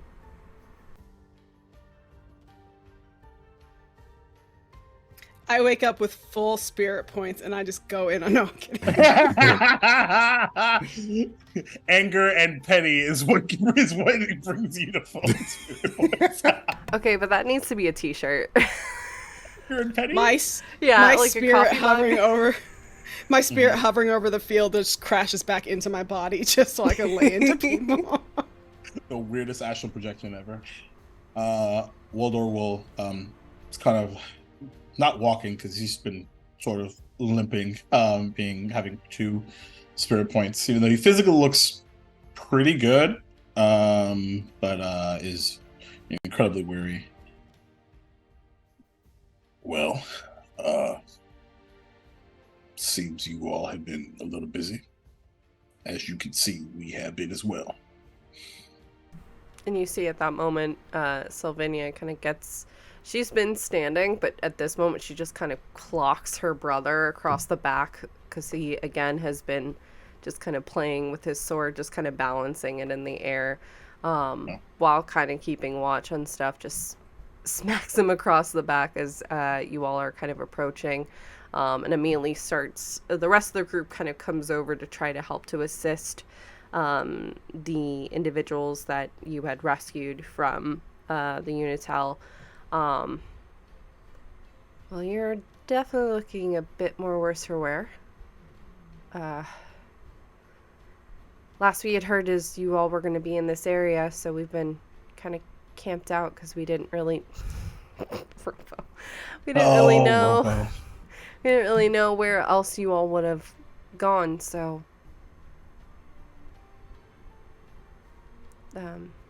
sorry we didn't get here sooner. Well, not much we can do about that now. Anyway, these folk that we were able to save, some are from Vybrin, some are from elsewhere. At least my current trajectory, gonna try to take them back to Vybrin, get a good night's rest, and then maybe pick up where we left off. You can certainly bring them there. We took the news straight to Geegan, Zaris, Lilith, and they helped to assist moving people from Vybrin, just it not being a safe point. So there are some that have set up camp in the woods. There's a number of us on the ranger group that are keeping an eye on them. Some have actually, they don't know exactly where they are, but have kind of migrated. And she gives you a very meaningful kind of look, Weldor.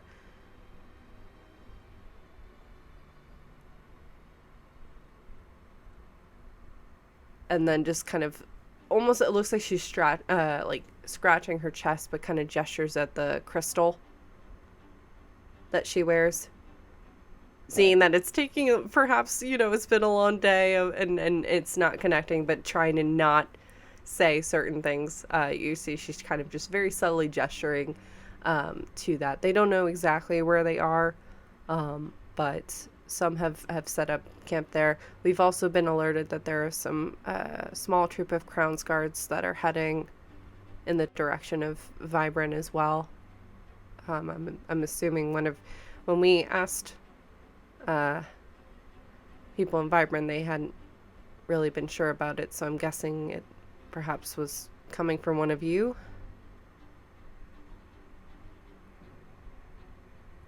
So, this camp you're referring to. Well, let me back up a bit. The folks that were held up in the Wary Wanderer, where are they now? They're still there. The area is secure. Geegan and the group thought that it would be better to keep them separate from the townspeople just in case. So, they're still being held. There's been no change. Probably shouldn't have this. And you kind of see she's talking very quietly, and they keep kind of looking around, very much on high alert. It's unfortunately why we weren't able to be super open before. Just we were concerned that eyes were on all of you.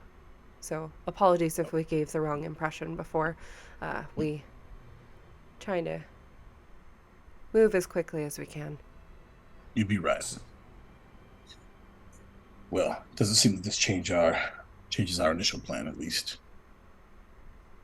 So it's up to you where you want to go, but just let us know so we can at least help you get there. Anyone else have any feelings on it? At least if it was me, myself, and I, most kind of looking forward to being in my own bed. So I say something, but the thing that I say is in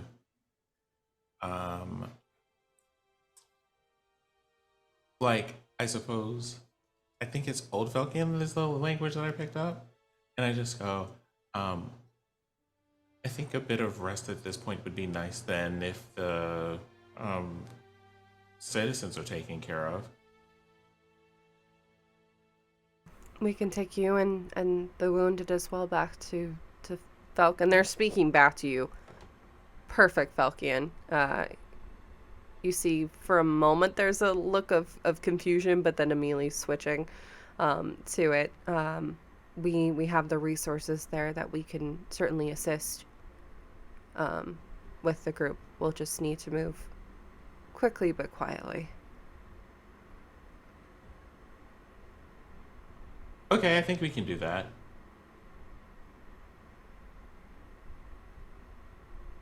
Was that in common? That part is in common, yes. And you kind of see Sylvinia nodding again. So, and she's still talking in Felkian when she's speaking. So, to Felk, Vybrin, or the camp, where are we going? So, Yeah, go ahead. like that part I'm going to translate. So, of the places that we can go, do we want to take these people back to Vybrin, or do we want to take them to camp nearby, or do we want to go to the main city? Which is closest? Felk was not far. You know, Vybrin was a couple of hours, and then the camp, they didn't really say an exact. Okay.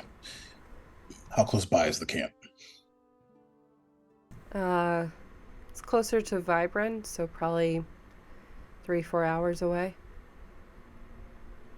Felk is about maybe 30, if that. Minutes. Mm-hmm. And you all feel comfortable with this? And she's saying that in Celestial to you, Weldor. You see that she is very much trying to keep information locked in. Yeah, he'll switch. Kind of taking a note of all of this. Would it be safe to say that I can pick up here? She might be somewhat hesitant about going back to Vybrin, considering all the stuff that's popped off over there. And it's just like, you know, it might be easier for us to keep an eye on things closer to where this city is. Well, I was sort of concerned that camp was more of a camp, if you catch my drift. So, in that case, I think that might be the move. Unless there's any sort of consolation or concern about new folks in Felk, which I assume there would be. Maybe. And I imagine that their families miss them very much and would like to be joined to them sooner than later. By the migration. Okay, then I suppose the camp it is. Okay. Okay. We'll take you to the camp. It's gonna be a few hours walk. And with I could see Fair dying too. Fair is just Okay, it's one Felk is right there, but also two, I could hear in the DM saying, "Are you sure?" Because it's a couple hours and Felk is right there. Considering all he's thinking about is the oath of respect, doesn't bother him.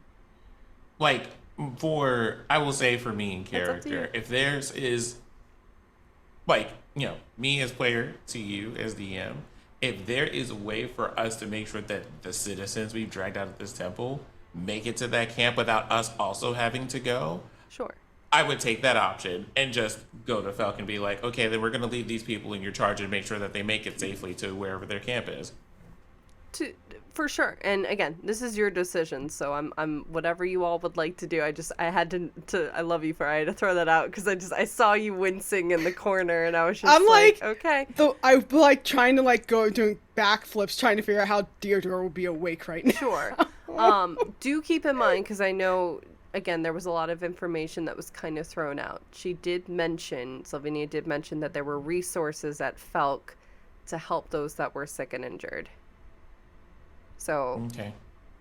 Again, if you would like to go to the camp, that is fine. I'm putting that out there. Because again, I know a lot of information was just thrown at everybody. So, and you all are still kind of coming out of it. It's been a rough couple of days. So, if you would like to head to the camp, we certainly can do that. And we'll just kind of, do a couple of rolls to see how progress is going with that. Because it is going to be a slow process just with the fact that you all are literally guiding what is essentially several very drunken people through the woods, through the wetlands itself, through the vegetation, all of that. So I also want to point out that Toby's wild shape, I think, only lasts an hour. Mm-hmm. Yeah. Also, Robo, are you purposely not on camera right now? No, I'm on Albert right now. So. Okay, I was just What a like, girl. No, I'm an owlbear right That was now. such Okay, a it's sad. cute. I'm an owl I'm bear. a- Yeah, it's just like Okay, I couldn't. Eeyore. Tell, It's right there. I Yeah, couldn't I don't tell. know what you're talking about. I just couldn't tell if they were actually still there or not. Like I'm here. until they talked. Until they talked. Like I said, it's up to y'all. If you so onward to camp. Let's just go back to Illipin. How about that? Let's just go back. You know what? George looks really good this time of year. Fair will No. quit. Turn around. I jump out of my own window in real life. Oh, you're Bear real. jumps out of her window into my window and just starts punching me in the head. Yeah. We're not going back Yeah, to that my town. I have the gate spell, and I just show up in your fucking house. I mean, I just think that. Oh wait, I'm on Albert. Whoa. Oh, wait, I can tell from telepathy.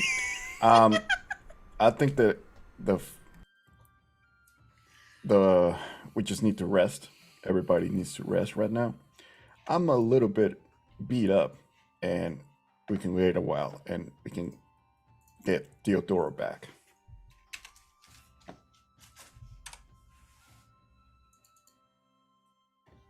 So I will again ask.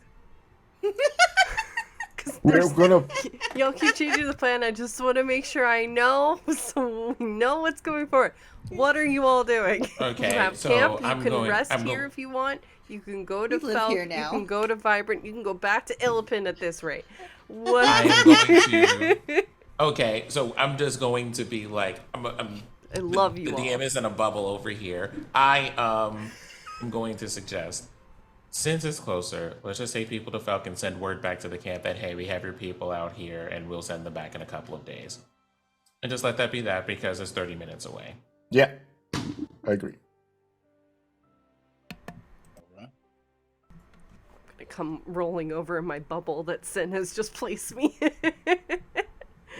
Okay, I'm going to take the DM out of the bubble. Thank you. Like I said, I'm happy to go with whatever you wanted to do. I just wanted to make sure that all the information was absolutely transparent. It wasn't the information. It was that was confusing for me. It was there is this oath, and then suddenly. Well, we'll talk about it. For sure. Okay. So you all are moving towards Felk then. Let's go ahead. If I could please get a stealth check, and you can go ahead and add +10, as Sylvania does have Pass Without a Trace up. Theodora, as you are unconscious, you do not need to roll. Hey, you're welcome. I took one of your liabilities. 7. Oh, 2 17. 7. You get 17. Oh, 17. You got 17. Pass Without Trace. Yeah, Nice. yeah. That's right. 17. 19.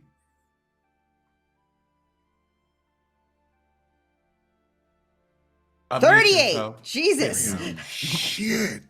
I rolled a natural 20, so that brings it to 38. Damn. Okay. Holy crap. 39 back, for the same baby. reason.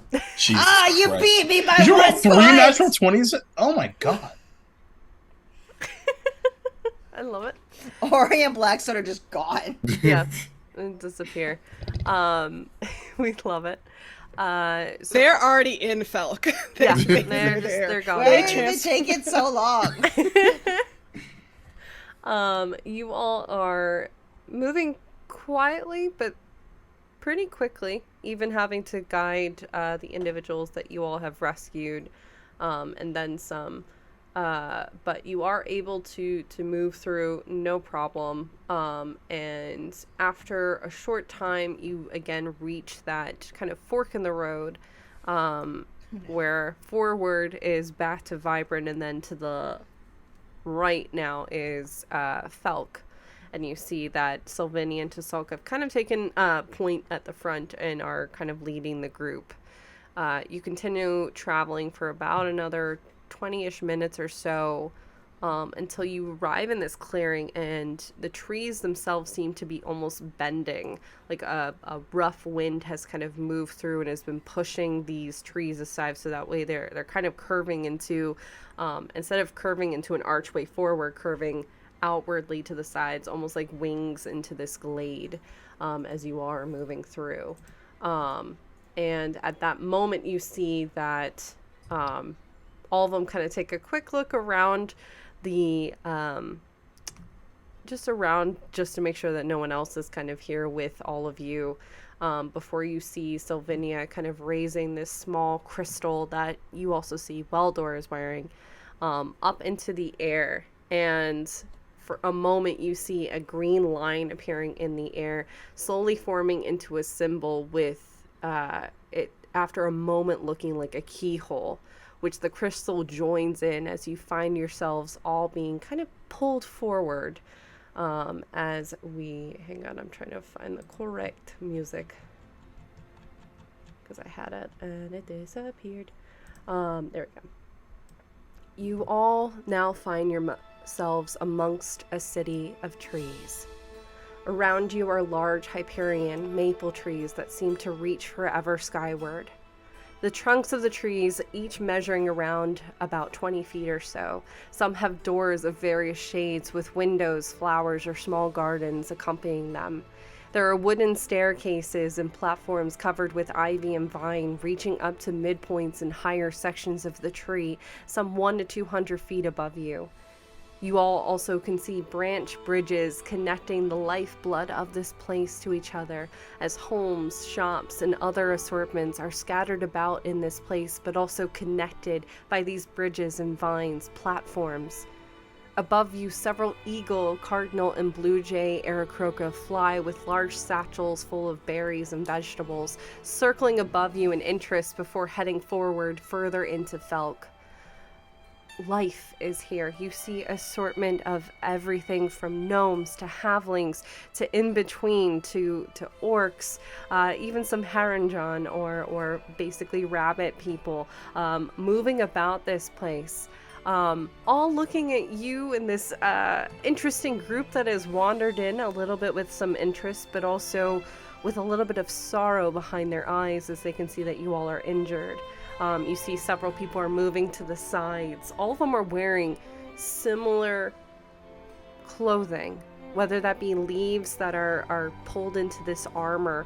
And you can see on the side, there's this small leaf that is in a different color, whether that's in green or blue, gold or pink. And they all are surveying you as you're kind of making your way through this area. After a few moments, the kind of rest of the group that was there with Taselk and Sylvinia at this point are carrying the individuals that you have brought kind of on their backs. As Toby, you're kind of nearing the end of your wild shape, so they're kind of assisting just so things are moving quickly. After walking for a few minutes through this expansive forest, you see that there's a small square with a statue that is overgrown and split on either side, the stone poking out of sheets of overgrown vines, moss, and leaves. Beneath this statue, which seems to still be kind of outreaching up to the sky about another 50 feet or so, you do notice several individuals.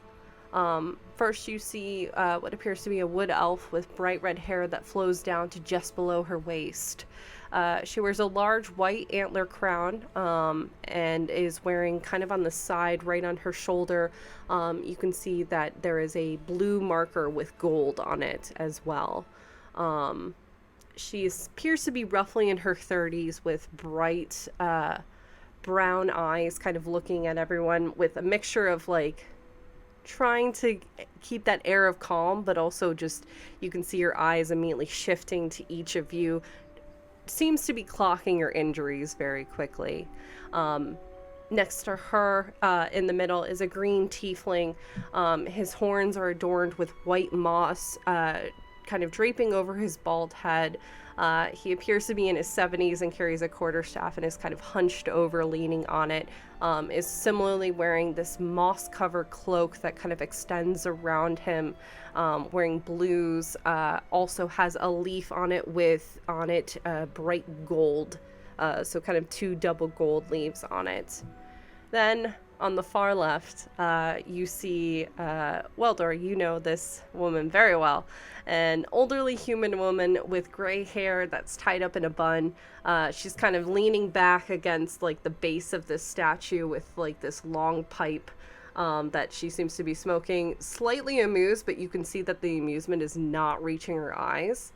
As again, she's kind of clocking each of you. She is not wearing any of the colored leaves on her in any way, shape, or form. You know that this is Gigan, who has been kind of keeping an eye out. All of them are kind of just watching, and kind of looking around too. You can see that several of the other kind of guards, so to speak, are kind of just keeping crowds back as they're trying to not necessarily swarm all of you, but are intrigued. There's a lot of visitors to be getting into Felk, especially at this time of day. So, what do you do? I would like to just do one thing as flavor as we're walking in. Are there any groups of children? Yes, you do see from several of the bridges up above, whether they're rope bridges or otherwise, they're kind of like ogling, especially when they see you, Oriole, with your wings. Just kind of like, wow. As I fly past them, I'm going to druidcraft like falling leaves or something, just stuff to makes the kids to entertain the kids. Wow. And you just hear this little orc girl is putting her hands up to try and catch the leaves, thoroughly just engrossed in what you're doing. This moment kind of ignoring two of the other boys at the moment, what appears to be a half Triton, half elf at the moment, who's been for the moment you can see part of her face is wet, seemingly has been throwing water at her and not looking the greatest, but as soon as those petals are appearing in the air, was there a bully? There was a bully kid? You can gather that, yeah. Oh, if there's a bully kid, the leaves are falling. I see this bully kid. I'm gonna whack him in the face with a wing, and then I'm gonna switch it to smell real bad, he pooted real bad in his pants as I fly past him. So I want he's not gonna be mean to this little girl. Ew! You just hear. I'm gonna look down and be like, oh man, at this kid, oh man, no, and kind of fly she away. calls down to you as you're going by. Are you a fairy? Yes. Whoa!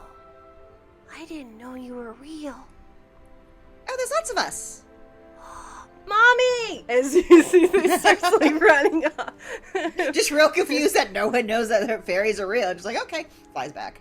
But very much amused by that. And you do see that there are children around this space, kind of ogling all of you. You see one of them is seems to have taken out some kind of parchment, and as Blackstone, you're kind of going by, they are seemingly sketching you, and at this moment Corbin has decided to step out from the cloak and is walking the runway on your shoulders behind you, just kind of sashaying and waving this small fan and doing little bows towards some of the children and stuff as you're walking on by, just looking very in awe of you. Toby, as you're kind of moving from your owlbear state back to you see some of the kids are like, whoa, wait, do I have to eat vegetables so I can become something like that? Nope. Nah. Just become a druid, you're good. You hear this joy, which may sound odd with just the fact that the last couple days have been what they are, but this little bit of hope that things are okay, things are going to be okay with what you are doing, with what has happened, what has led up to this going forward, and just the fact that you all made it out. Some better than others, unfortunately, but you all made it out. And you do see the 3 individuals in the center amused by some of course, the children and their comments, kind of stifling back a bit of laughter as they all regard you as you approach. I just look for any place there where we can put like Theodora to just rest up, like a tent or a really comfy bed. Sure. You see at this moment several individuals that are having like the blue leaves on the side, again wearing green armor, so they're almost blending in, which again, similar to Felk, just kind of that air of secrecy and trying to stay hidden. You see one of them kind of has a hand where you can see that there's a little bit of, not frost, but kind of cool air kind of emitting from it, and they do kind of, hi, I'm one of the healers. I can take your friend, make sure that she's okay. Are any of you seriously wounded? Are we? No, right? No. No. I think we just need you to take care of her, please. Of course. Come to the hearth. That's where we'll be. It's a big building, and she kind of gestures a little bit further into Felk. Can't miss it. That's where we're healing. And she kind of gestures towards Theodora and the other civilians that you managed to save. That's where we've been taking rest of everyone who's been coming in. Ask for Opal when you come in. Thank you. No problem. And she'll kind of gently take Theodora. You see for a moment she kind of holds her and then taps her foot, and for a moment the kind of vegetation rises up almost into this hammock, and you see kind of forms into this large leaf that kind of holds Theodora and then floats alongside her as she takes Theodora back towards where presumably the hearth is. If anybody's seriously injured, then they can go to the hearth. I send beans with Theodora. And you see a little miniature displacer beast, kind of the little tail moving in the air as they're accompanying Theodora and Opal. Giving Sparky the hardest side eye. Sparky has not left Theodora's chest. Sparky has firmly planted themselves, like has made sure that no one is touching Theodora that should not be touching Theodora, kind of thing. And it's just, and you, even in your exhausted state, Theodora, you can feel the vibrations of the growls coming through every so often. Whether that's reassuring or not, I will leave that to you, but he is very much standing guard over you.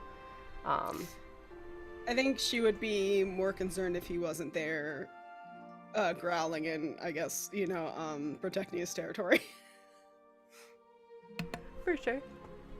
Waldor will look towards both the wood elf and the green tiefling, and kind of just like, not quite a bow, but sort of like a nod of respect.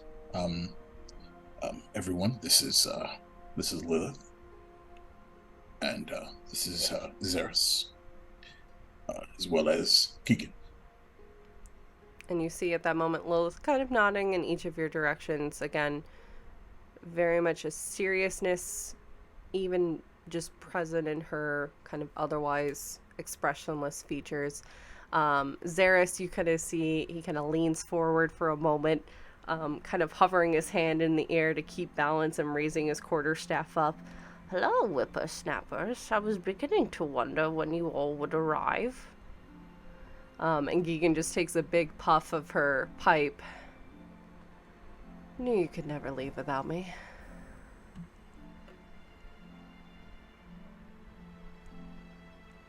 I don't follow. Don't worry about it. You all look tired. I guess we should probably...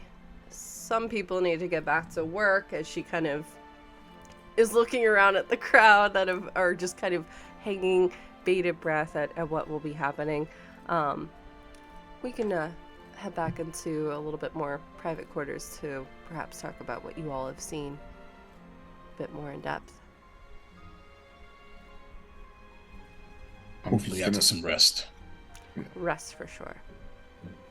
What was that, young one? Oh, I just need a nap, please. For sure.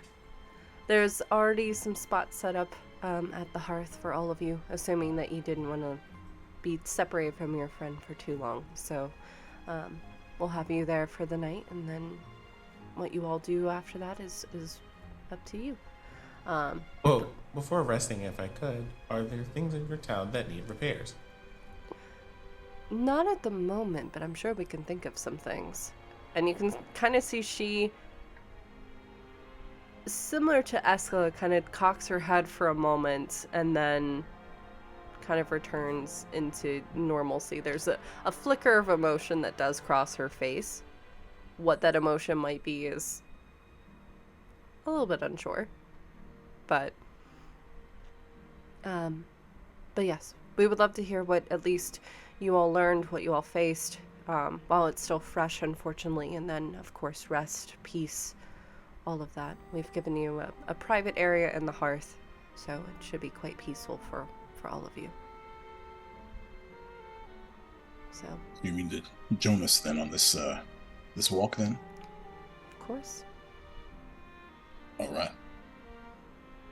And yep, she'll all three of them will kind of simultaneously turn, taking you around the statue, and all of you are able to see just the variety of buildings as well as just the kind of agriculture of this place. Some trees have overgrown across like granite and stone. You can see that there's a blacksmith that has set up shop and has their craft there amongst a curtain of vines and plant and vegetation. You can see that the three of them are walking, and every so often kind of through the crowd are being flanked by a couple of guards, but everyone here is relatively like at peace. There's a motorcycle riding through town. Yeah, you know. It's that kid that sharded earlier. his dad came to pick him up. Going. Look at you. Lord. Are there any conversations happening while this is happening? I'll let someone else go first, but you kind of have an idea. I would like to insight these three people who are walking with us. Okay. When they were asking Waldor things. They're good people, right? They're not bad guys. Sure, you can. We have a insight problem with check them. authority. That's a 14. Yeah, they seem very straightforward. If anything, it seems like they are the kind of pinnacle of Felk. So to exude a lot of emotion publicly, especially concern, could possibly throw the whole place into chaos. So you can see that a lot of the stuff is there trying to keep at a certain level, but that's why they're wanting to have these conversations. But you see that they deeply care. There was a look of concern as Diodora was passing by. There was a look of concern as each of the individuals were being carried. And even now and then you can see Lilith, the wood elf with the bright red hair. Every now and then she's having to like almost clutch her fingers because she's having like almost this nervous tick of, you see every so often wanting to try to heal immediately, but knowing that, hey, give you a minute kind of thing. This is a lot to take in. I don't think any of these people are going to turn into a dragon and try to kill us. No. Okay. Not getting that vibe. Not yet. I have a question, even though I'm not there. Yeah. Do want to ask. Do either of those, like the tiefling whose name I can't remember, so sorry. Xeris. Xeris. Okay. Are Lilith look like anybody that we saw in that picture? In those pictures? No. Okay. Good question though, but no. Roll a history check for me though. Why not? Waldor. I like the question. I'm gonna reward it. I don't think I have good history. I don't. That's an 11. 11. You may have seen their portrait in a book. Maybe not. It's a little difficult to kind of remember. And I'm imagining actually as this is happening, like, you maybe Theodore opened her eyes for like a hot moment. Like, you know, when you're kind of in and out, when you're so exhausted, but you wake up for like a second and then you head back to sleep kind of thing. So maybe you saw their faces for a glimpse of the moment. There were aspects that were perhaps familiar, but it's hard to kind of place specifically what that could be. And then you find yourself very much floating into dreamland, but also floating to the hearth with Sparky and Beans in tow. The rest of you, similarly, going in the same direction, seeing a number of different architecture, and a lot of it is getting more and more detailed the further you get into Felk. You see that there's like another square after about like another 15-minute walk. And in the very center of it, you can see that what appears to be a building. Hang on as I go through all my notes. It's a stone building wrapped by almost completely a series of vines and greenery. There's literally a portion of a tree that has fallen on top of this building itself and then seems to have grown around it, almost into a small hut. So that way the actual branches and trunk of it look like a chimney popping out of it. And all of you can see that there is a facade at the very front of the building where there are several pictured in the carving individuals, which Blackstone and Toby, you would recognize one of them. And that is, you can see the masked figure that Blackstone has been referencing is at the very center of the facade, kind of arms up at that moment on it as you're kind of passing by. Few more minutes pass, and again you're hearing the clamor of conversation occurring as well, before you're eventually led back into this small trail, which, Weldor, you know this path as Geegan has invited you this way to Geegan's Glade. It's a section of Felk that is just her kind of space, and you find yourself in a smaller version of the glade you were in this morning, another willow tree on the small pond, and you can see that in the very back is a small hut kind of set amongst it. As you all come in, there's a splash in the water, and you see a tail of what appears to be a water nymph quickly disappearing into the waters below. But each of you are hit with the scent of lavender and marigold. And at that moment, kind of branches start to kind of push up into small chairs and benches, with leaves and fabrics to kind of offer some comfort. You're sitting on some uncomfortable things though, as the three of them will wait for your leave, but then we'll sit down. So, and this is Lolis speaking, in common, what has been happening? Walter will just look to Blackstone. Now being incredibly spoiled.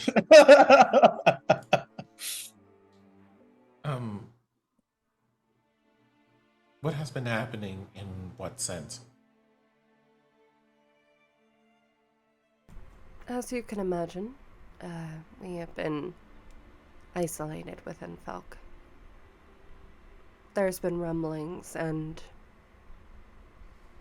while we've been trying to keep an eye on Vybrin as best as we can, unfortunately, several of our magics and our abilities to keep watch on everything have been interfered with. It's been harder to do that, and to hear fragments of what's been happening. It's a little difficult to make sense of it all. So we were hoping that you would perhaps be the ones to help piece this together for us. So that way we can be informed about what we're going to do next. But also to try and make sure that everyone's safe. And she kind of gives a very meaningful look to Weldor as she's saying this. Well, I have a means to possibly explain this to you. To how many of you are there that I need to explain this to? Just the three of us. We're the pillars. They are the elders. All Right. That's the better terminology you keep having us trying to use, Weldor. You kind of see a very, like, wry grin kind of coming across Lola's face for a moment before settling back into seriousness.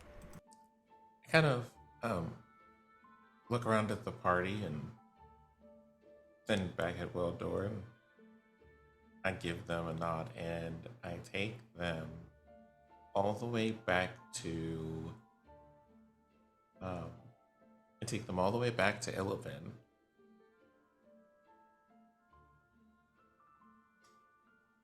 There's several ads popping up throughout that. God, I put the ad advertising blocker on. Our Patreon. If you just pay like $5, you can like get some behind the scene content.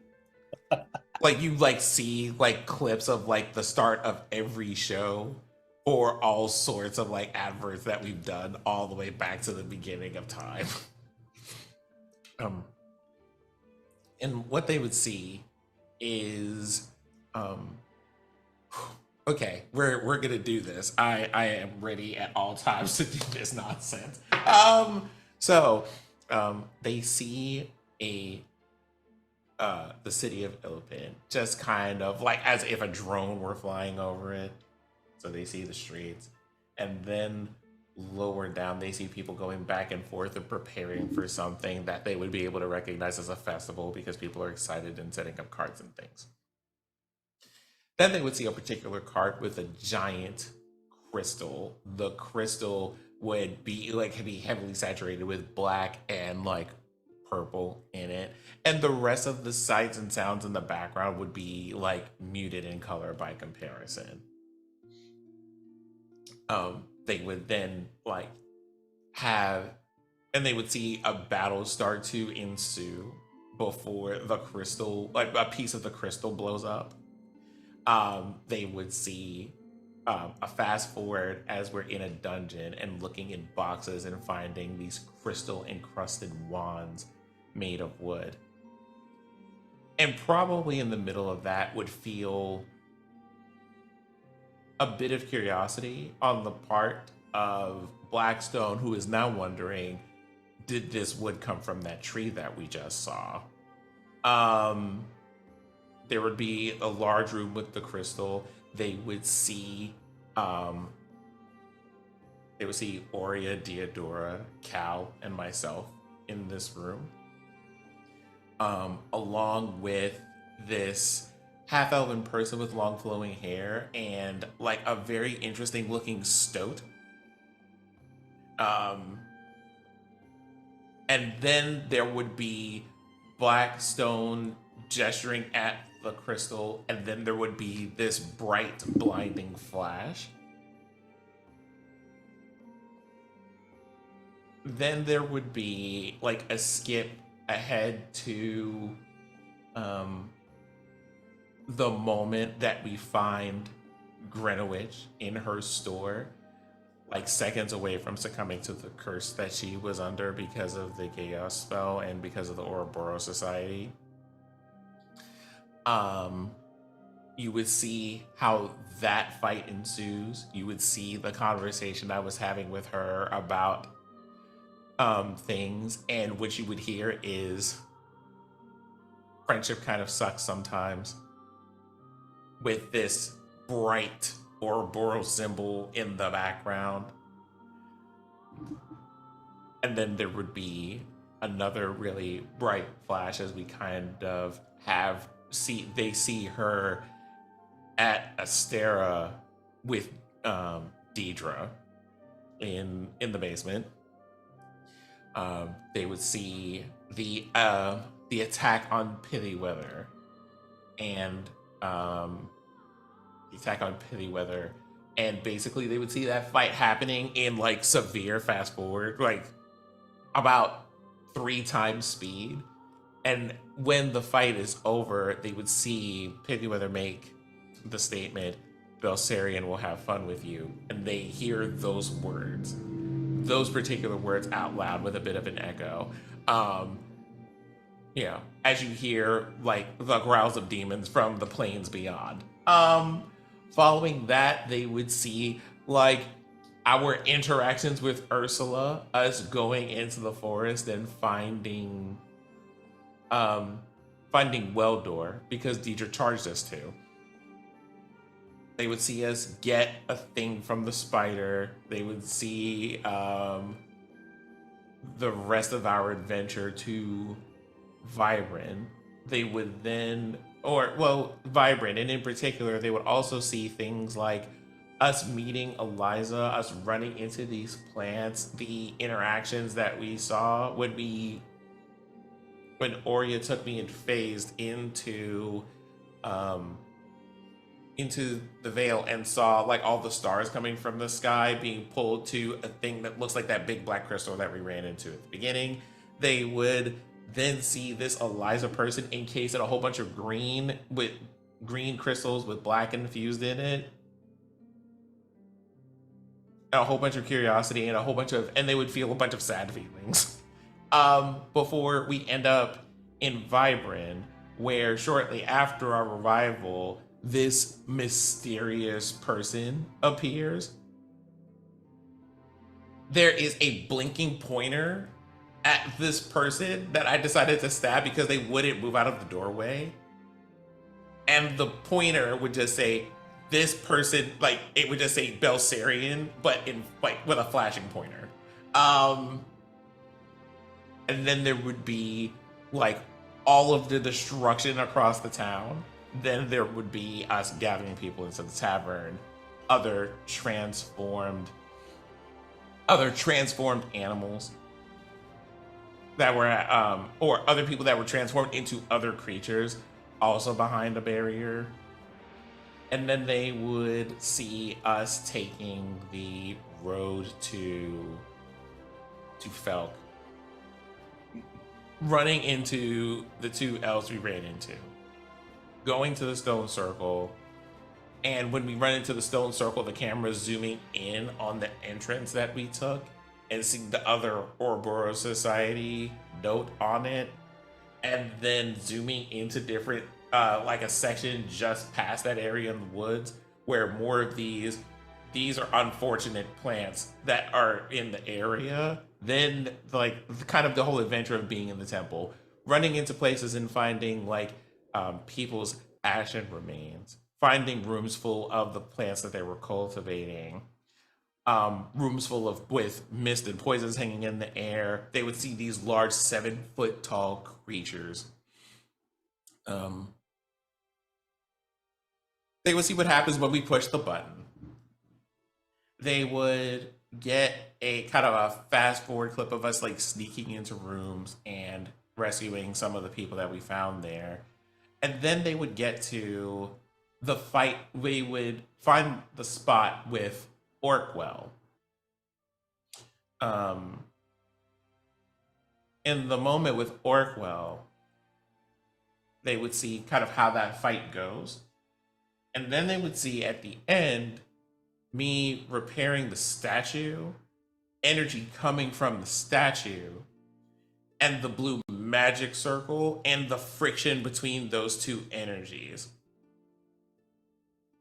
And then they would see me trying to attack the circle and being repelled by it, me trying to attack the circle again and being repelled by it. And I think they would see like the rest of the party kind of smirking a bit because like, why are you so stubborn? And also like chibi versions of the party being like, hey, don't do that. You're going to die if you keep doing that. And then us finding Belserion turning into a huge creature. They would see like the Guardian breathe in like dark, also purple kind of energy for a bit. And then they would see the fight with Belserion, and then they would see the same person a bit later, but in some combination of like green and gold colors, kind of talking about the tree in the middle of the lake and talking about, or like a brief snippet of our conversation where she explains, well, he came here like 40 years ago or so to do some research to help preserve the life of this tree, and ended up causing all of these problems. Right? Just that part of the conversation. And then that would be it. That's where that would end. You can see as all of these images are now flashing through their minds, then they're kind of leaning to one side, like putting their hand on the armrest as they're just kind of being bombarded with all of these things, all of these emotions, these different experiences, and trying to process it all, because all of this, and again, fantastic job with explaining all of that, and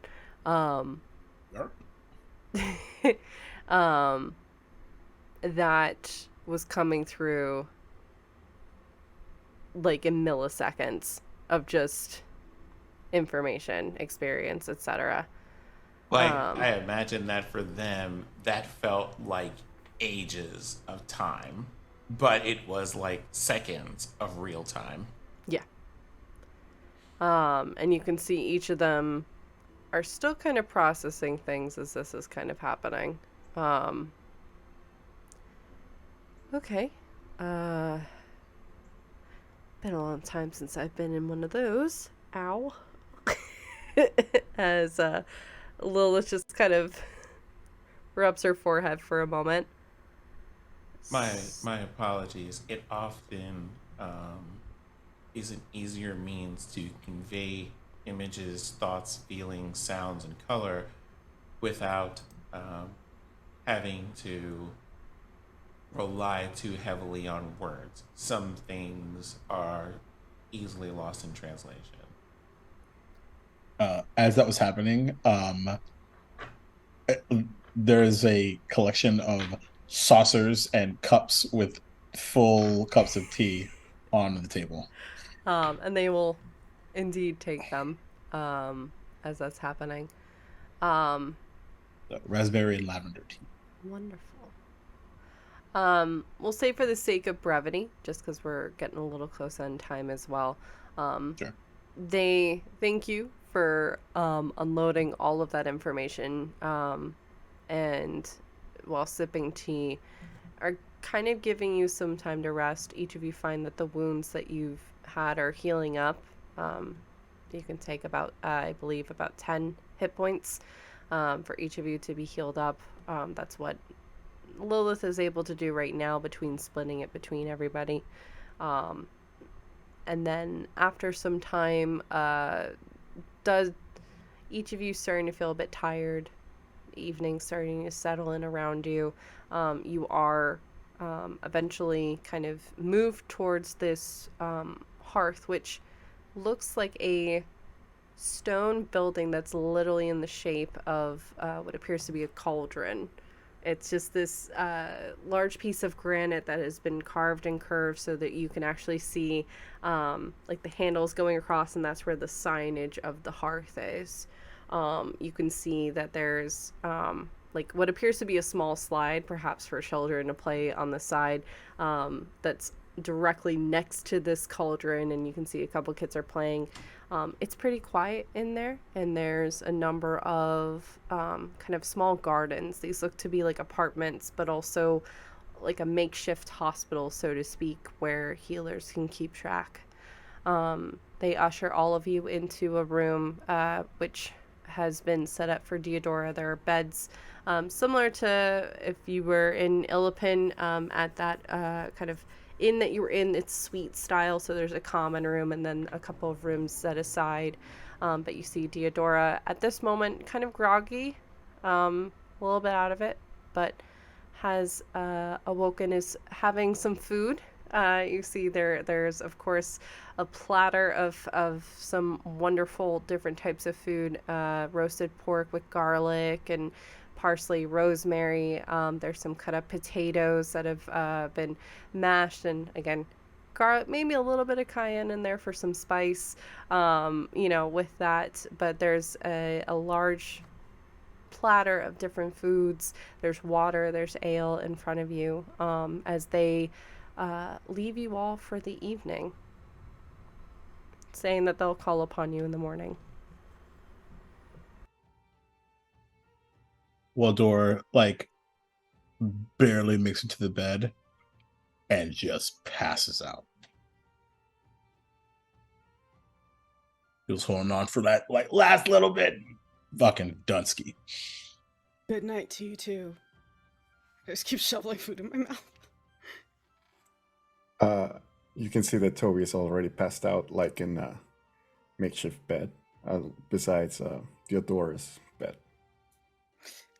Oh. Also, I love how quickly Toby just passes out. It's like, Oh yeah, like that's his the head magical. don't even need to touch the pillow. It's like a Robo staple. Yeah, is that your through line? Hugo, For all characters? pass They out just all fall quickly. asleep Toby immediately. falls quick.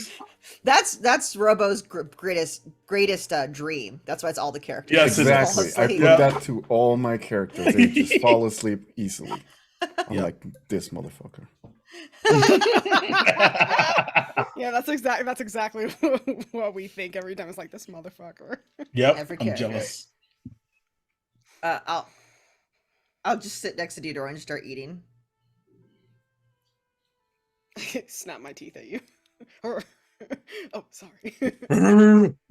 Fucking food aggression. Oh, I know. I took peace on the edge. I know how to eat around you. Yeah.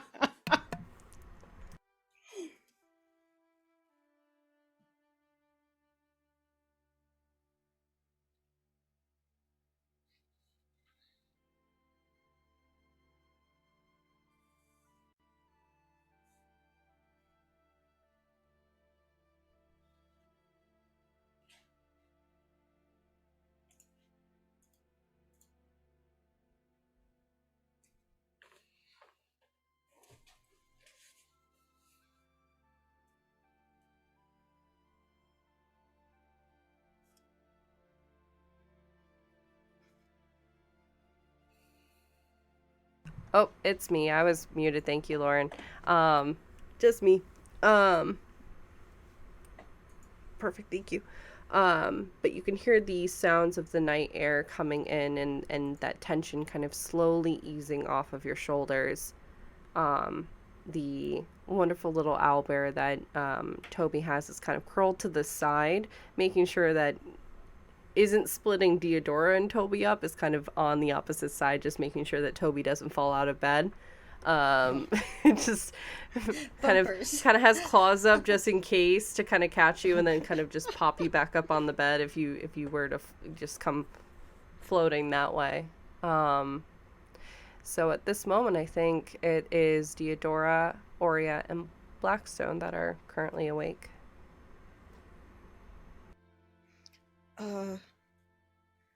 I don't really know where we are, but I'm glad we're not in the dungeon anymore. We're in Felk now? Is that where we went? Where we were supposed to go before. Yeah, this is indeed Felk. I think Deodora sort of puts down whatever food. I think she's eating with her hands, and she puts down the portion of food that's in her hand and says I just want you all to know I heard everything you said. When we were with the other people? No, when I went to the Vale. Oh. I saw you there. You did? You I met didn't the see lady. you. I was far I away. did. Well, not far away, but spaces, distances weird there. I see why you follow her. She's very kind. She is. I think it's a good face to see when you might be dying or dead. Does she normally ask people for a favor before she sends them back? Well, yes and no. She asked all of us a favor. All the fairies. That's why we do what we do. And it isn't unusual for her to pick people, find people who are strong, who can help. And right now, with everything going on, I'm not surprised. It's an honor. It's a big honor to be asked for a favor by the lady.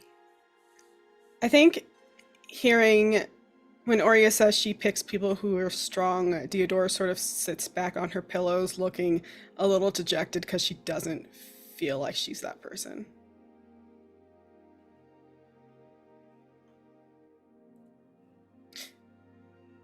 I'm not strong, but I will be. You're incredibly strong. You've carried me multiple times, on multiple different occasions and forms. Usually potted plant, yes. Yes, but you know how hard it is to carry a friend who's a potted plant? It takes an incredible strong body and will, and mind. I was a stranger and you just picked me up and kept going.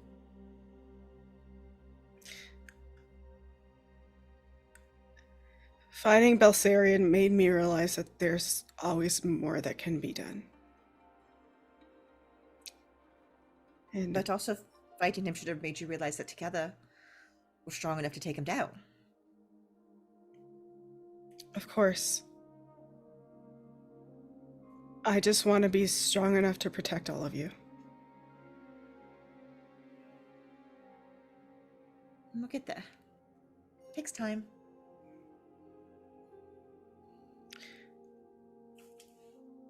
Right now, you Being need to there rest, though. Yeah, I know. I haven't felt like this since I was a kid.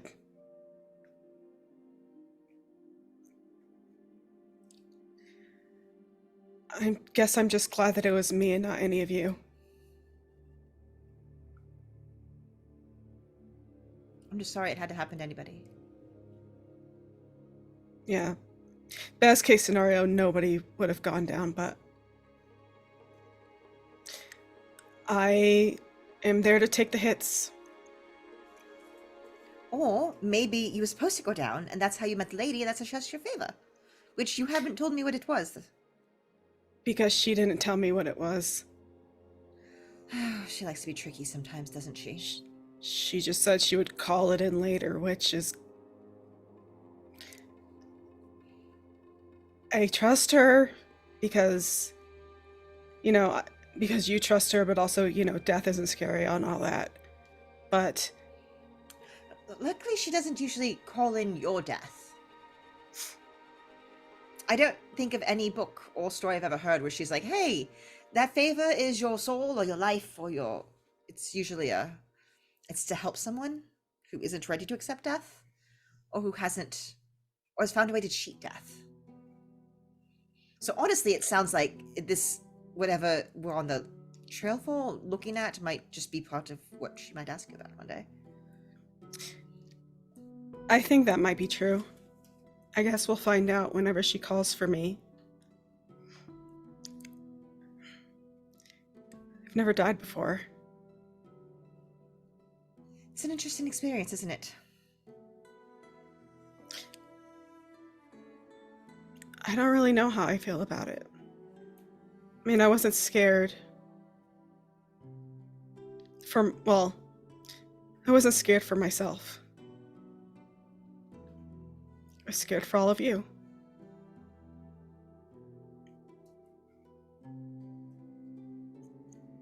I was scared for you. We all were. But thanks to Eldor and everyone, we were to bring you back. Yeah, and there's no part of me that's ever going to forget that. No. It won't. It will get easier. We've all had to experience it. That's how you talk to her. Hopefully we experience it less. And if you do have to go, hopefully you keep having good conversations with her, not ones that end with you going somewhere else. It was nice that she gave me a choice. Even with Weldor, she said that if I just wanted to rest, I could. But I need you all. And I think that you might need me. Oh, very much so. Yes, we do. We very much need you. Without you, I think most of us would have been dead multiple times. And again, I for sure have been dead a few times. Well, at least there's no way they would have let a potted plant go without breaking the pot or something. Most people wouldn't carry one with them. So we do need you.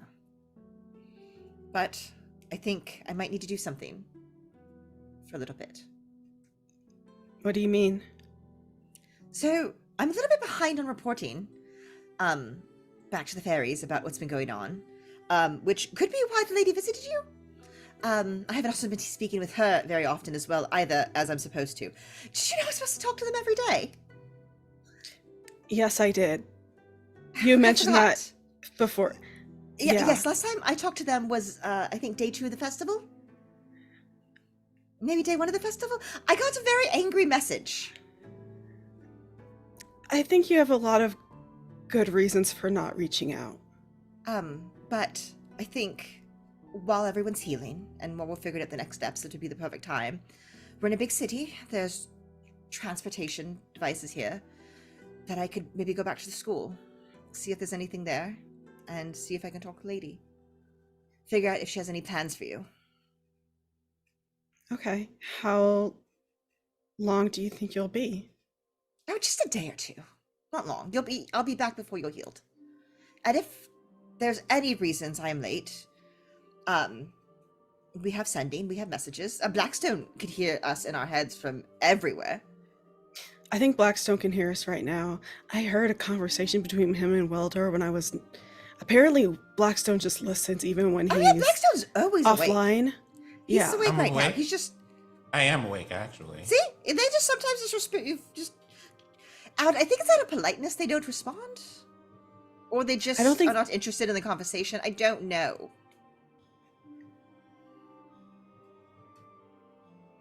I don't know. As we both look at we all look at Blackstone. Weldor, yeah, or not Weldor, Blackstone. God, yeah, we both look at Blackstone like, huh? Oh, Answer the question. Well, oh, what? Were you asking a question? Oh yes, you are awake and present and know what's going on, but do you choose not to answer out of politeness or awkwardness, or you just do not care the conversation? Oh, it is neither of those reasons. During the time that I am asleep, it is, well, I suppose, as close to asleep as you would get. I am aware of my surroundings, but I am unable to interact with them. Oh, okay. Which means for example, in a rather unfortunate case, someone could, while I'm in stasis, pick me up and move me somewhere. And, well, I would just be picked up and moved for the most part. Well, sort of. But, you know something, Theodora. I think you might be a little bit more aware of what sleep is for me right now than most of the party. As earlier, that moment between when you came back to us and when you were able to like more fully talk to people, where you're just aware of things, and or moving, and people are able to interact with you, and you're able to hear all of those things, but you're unable to respond to them.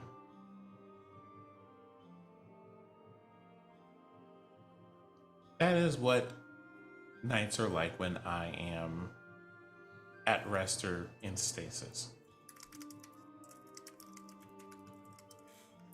Well, then I guess I understand you more now.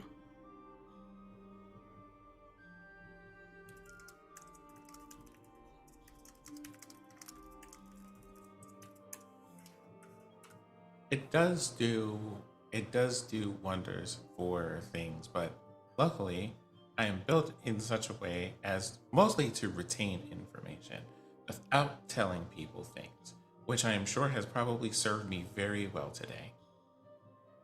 You did good. But Aurea, if you are going to go away, how will we reach you? I don't imagine going to the Vale is a very easy thing to do. Oh, I'm not actually going into the Vale. I'm going to my school, the Crossroads. I mean, I can go to and from the Vale there, but I won't be in the Vale all the time. And so we have we've already decided that there's a post office in this world. You can just write letters. The Ampistrano Post. Is that APS. Is that the place that the Pearl takes you? Well, yes, that's where that's what this Pearl will unlock. Okay. Well, as I understand it, it is very important to you. So, wait a minute.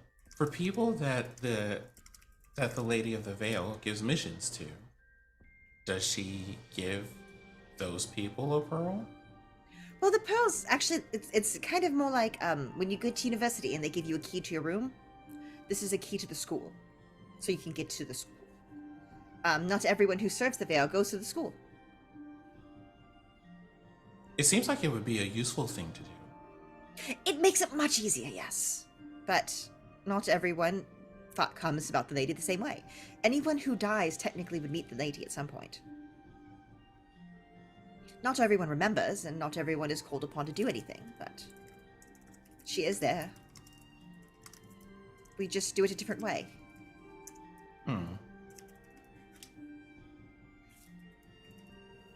I am very curious about this. I don't know that before meeting you, if I've ever been to the Vale before.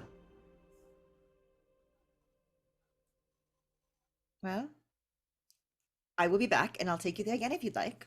Or you are more than welcome to come to the school with me one day. And we'll see if there's a less painful way to get you there. I think that would be good. I would hope that if I run into you again, it is not because of unfortunate circumstances. Oh no, I'm just going to be gone for a day or two. I'm just going to pop right over and then pop right back. When you come back, because I believe it has been a while since the two of you were able to go, are you going to go to a party? Will there be a sparring practice? There's always someone to fight at my school. Yes, there's always practice. I'm sure they're going to make me spar somebody just to prove that I haven't lost my abilities. I feel like Yes. as Aurea's saying, I'll just be back in a couple days, Theodora's like kind of doing calculation errors like, do you not remember that time moves differently there? Also, does Aurea have any sense of object permanence? Aurea doesn't know what a couple days means.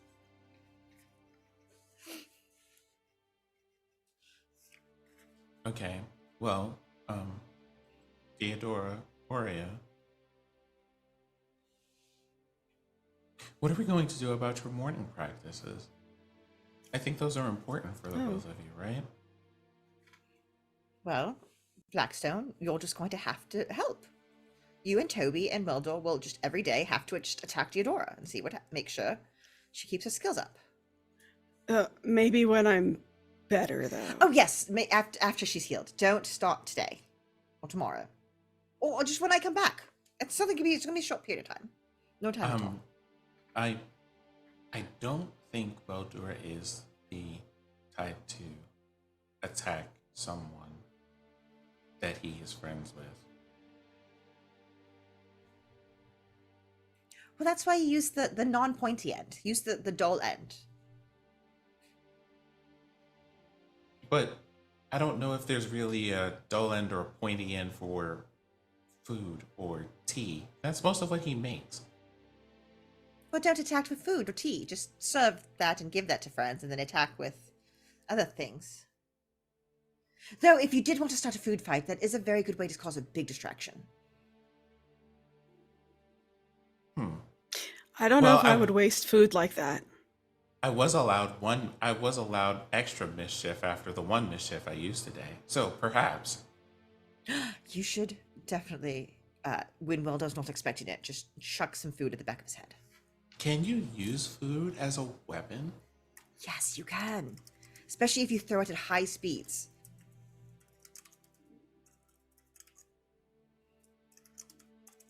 But start with something soft, like a good porridge. The messier, the better. It's not usually a violent thing to do, but it is fun. Mm-hmm. Everyone loves a good food fight, trust me. No one will be upset with you. Theodora looks like she would be I will very be upset upset. with you. Yes, I will be very upset with you if you waste food.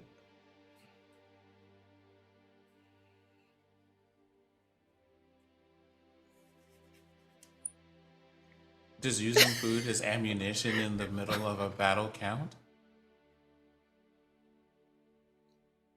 What would that serve to do? If you threw a walnut Distraction! I mean, I guess you could try it. Maybe one of Belserion's like friends, you just like slingshot a walnut at them real hard in the throat. You have all the cookies that I'm not allowed to eat.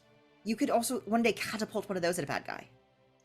I feel like Theodora's gonna throw those shits out. Don't want that. You still have those? I don't know. I'm just assuming there's been no trash can. Literate's bad. There's a fire. There have been several fires. I don't know. Oh, wait a minute. I just thought about something very important, and I am going to step away for the briefest of moments and hopefully be right back. And then Blackstone gets up and leaves the room. Player to DM, the reason that Blackstone has left is to go into town if it's not excessively late and see if there is a pamphlet that like has a map of the town and any like events happening nearby. Yes. And if he finds one, they're going to bring it back. They're going to bring back a copy for Aurea specifically because I know that Aurea collects these things. Why don't you roll a quick investigation check for me, please? Okay. You know what this place needs? Theodora slides. There are too many tall places. They need slides to get down faster. You fly. I know, but people who don't fly. Put some water in and just go real fast. That would be fun. 15. Okay. So you do, it takes you a little bit actually because you're kind of following the main road. It's pretty early in the evening, probably about 6 or 7, so people are kind of settling in. You can hear some of the taverns and stuff are kind of lively. There's some folks that are kind of just sitting out watching the stars, kind of poking througthe canopy of trees above. You do note not necessarily pamphlets, but a very rickety automaton slowly moving its way through these streets. And kind of every so often raising up their hands almost into this cone shape to say what it's in Felkian largely, but you're able to process it no problem. Basically repeating some of the events, reminding that there's a curfew, of like 11 o'clock, please make sure you're indoors. No one's going past the Felk gates after that point. Making note that, reports have come in that those that have been impacted by illness in Vybrin and other areas within Jorix are already showing signs of improvement. Make sure to drink your tea and hydrate. Also mentioning that there's going to be some kind of celebration gathering of citizens of Felk, as well as reuniting with portions of Vybrin in the coming days as well, as they're going to be kind of welcoming them in to give them shelter while their city is being rebuilt and while things are kind of happening. So there are some things that are going to kind of be occurring. So there's that. They also mentioned that at several of the archives, there's going to be a pottery class as well as like painting. There's going to be some classes and training at the Druid grounds that will be open again tomorrow. They were closed today due to a renovation because of one of the trainings getting out of hand. So things like that. You eventually find it, and just it's this rickety kind of moving on this wheel, and is covered in vines. Looks very just not well kept. But still has that kind of is just trekking forward and just repeating this on a baseline information out. I'm kind of concerned for the condition of this, but also I'm just going to make a note that this is the way that it is, and the next time I see it, I'm going to fix it. Then I'm going to take all of that information back to Theodora and Aurea, who would probably be having some other conversation right now, so it'll probably take me like a good 10 or 20 minutes to get back. You meant, honestly, it gives the vibe of like the ice cream truck when you hear it coming through the neighborhood, of just that steady line and then like a 30-second break, and then it continuing that line of information as we pan back to Theodora and Aurea. Well, I'll miss you while you're gone. I mean, it won't be long. But I will promise that if it is more than a day, I will contact you every few days and keep you up to date with everything going on, and you'll be able to contact me too. And Blackstone, we can help you write the letters. And I'm sure Weldo and Toby could as well. Yeah, that sounds good. But it won't be long, I swear. You're good at keeping your promises. Just bad with time. That's okay. I know when you say a day or two, that usually means like a couple weeks. But I'll probably be gone very early, so please give my best to Weldo and Toby and tell them I'll be back soon. I don't want to. I will. Them. And the lines are very long for transportation circles, so you want to make sure to get early so security doesn't stop you. Yeah, and like, get through all the lines and stuff, and some temperature, you have to like get there early just to claim your seat. It's odd. I know. That is too real. Dial it back. It's instant transportation. Why can't I bring an actual full mug of ale with me? It has to only be a little tiny one. And also the bag restrictions just make no sense. Instant apparently teleportation magic is weird when it comes to liquids. And bags. It's not attached to your person. Oh no. Yeah.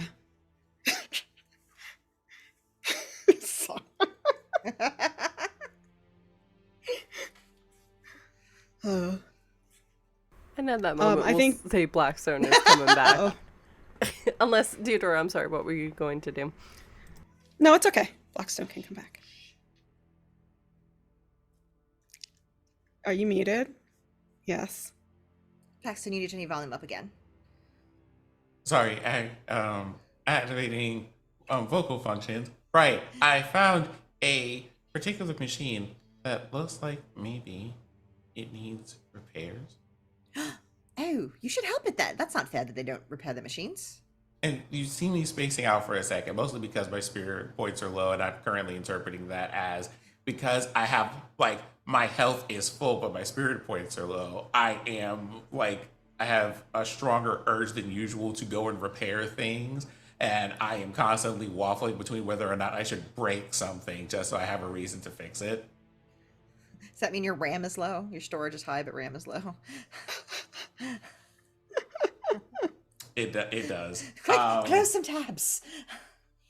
Oh my I can't god, close the I can't close the tabs. your fans are going so hard right now. I sound like I could take off any second. Yeah. Shit. They have a whole bunch of things going on out here. As a matter of fact, I tried to write some notes because they didn't have pamphlets or flyers, right? So here, but there are some things that I think even Toby might be interested in. Did you know that they have a druid trading ground here? Well, then I have to come back because there's a festival happening and there's a druid trading ground, and there's all Well, kinds of apparently they things. had to close it for repairs. Whatever happened over there was of such a nature that they had to close things for renovations. That sounds like a mystery. But then again, it's Toby, right? Well, if any other druid is like Toby, then things were probably blowing up. Did you know that he can create whole magical weather things and just make lightning appear out of the sky? It's really cool. But that means if it's a thing that was made to train druids and it was able to be destroyed, that means something stronger or something that wasn't supposed to be in there destroyed it. And that sounds like something that you should be able to take care of and help them with.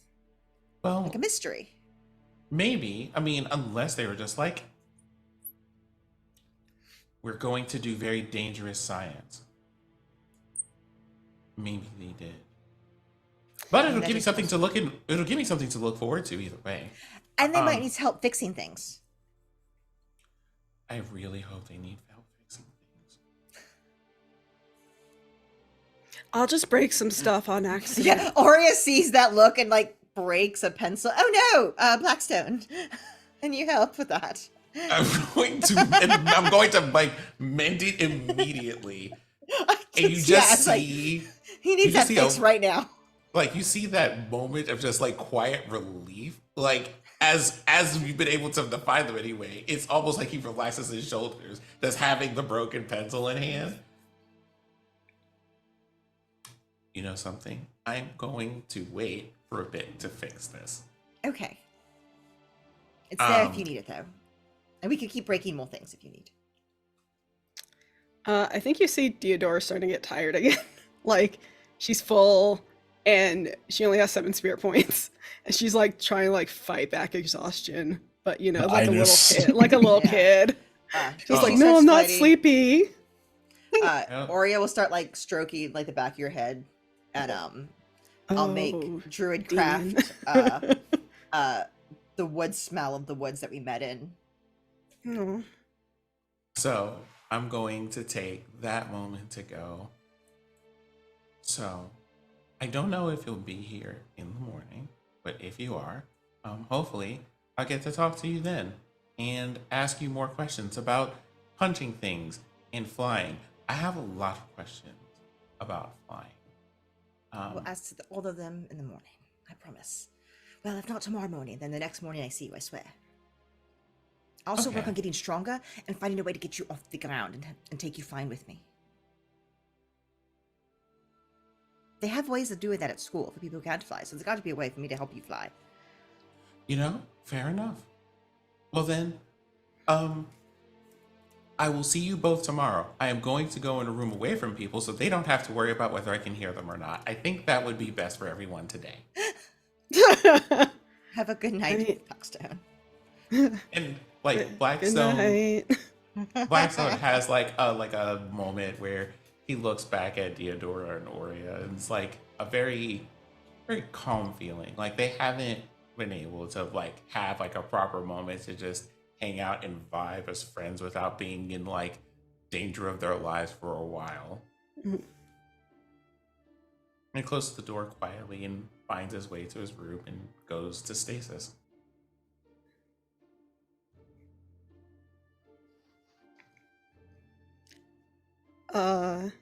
Yeah, I think Deodora will probably just fall asleep with Aurea doing the druid craft and stuff. We fall asleep. And Oreo will probably sneak out early while everyone's asleep. And Damn. she leaves. She's not big on goodbyes. She kind of just left her city. She didn't really say goodbye to her parents either. She just left. Oh my one day. God. Why don't you roll Wait, stealth as change you're her- leaving? Please change her monk path to a way of the Irish goodbye. That is a 24 to Okay. stealth out while everyone's sleeping. Okay. Aurea, Druid you're crafts some lavender in there to keep them asleep a little bit yeah, longer. a little bit longer. Definitely the last couple days are hidden, and these beds are some of the most comfortable that you all have been in a long time.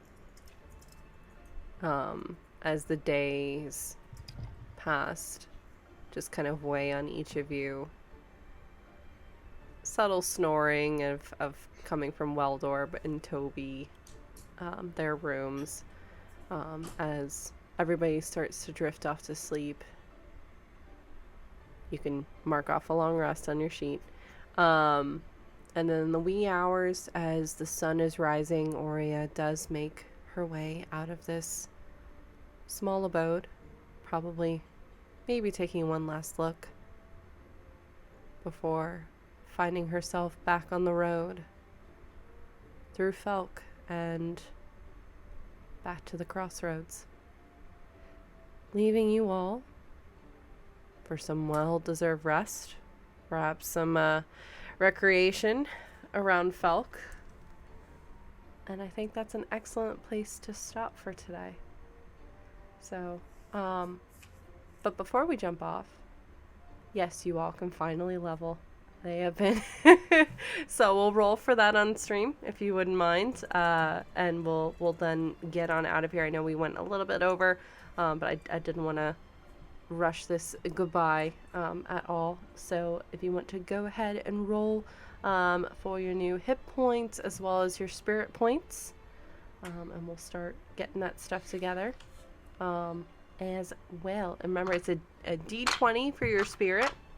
I know a few of you got new maximums, so this will just be added to your current maximum.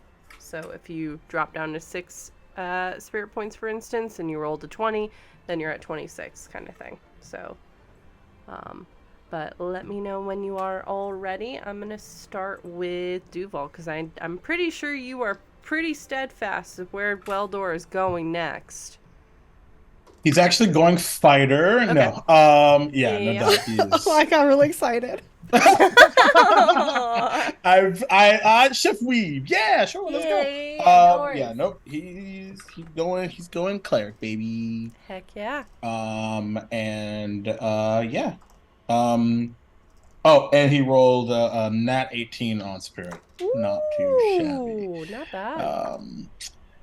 So that brings him to, I think, a total of 93 spirit. Damn. And Wait, that's are we with still live? the number that you sacrificed to help Yes, we're doing it Theodora. live. I didn't sacrifice any Oh, spirit. that's right. Okay. Because I would have died if I did. Yeah, it's true. Yeah. So that will raise up your maximum. That does not replenish the ones, so you're still pretty low. 2 of 93. Yep, you are 2 of 93, but your maximum has increased. It's going to take a little bit for you to replenish those. Amazing. All right, and let's jump over to Blackstone. I rolled a 17, so my new maximum is 40. Nice. That's wonderful. And what did you take a level in? If you were still unsure, because I know we talked about it too with a number of you, if you are still unsure, this next arc is going to be a way to explore that. So if you would rather not share and that to be revealed later, that is also fine. I am going to leave that as a question mark for now. I love it. Nice. Okay. Let's jump over to our wonderful Toby. I'm gonna take another level in Druid. Mm-hmm. And I rolled a 16, and it takes me to 56. Okay. Wonderful. Aurea.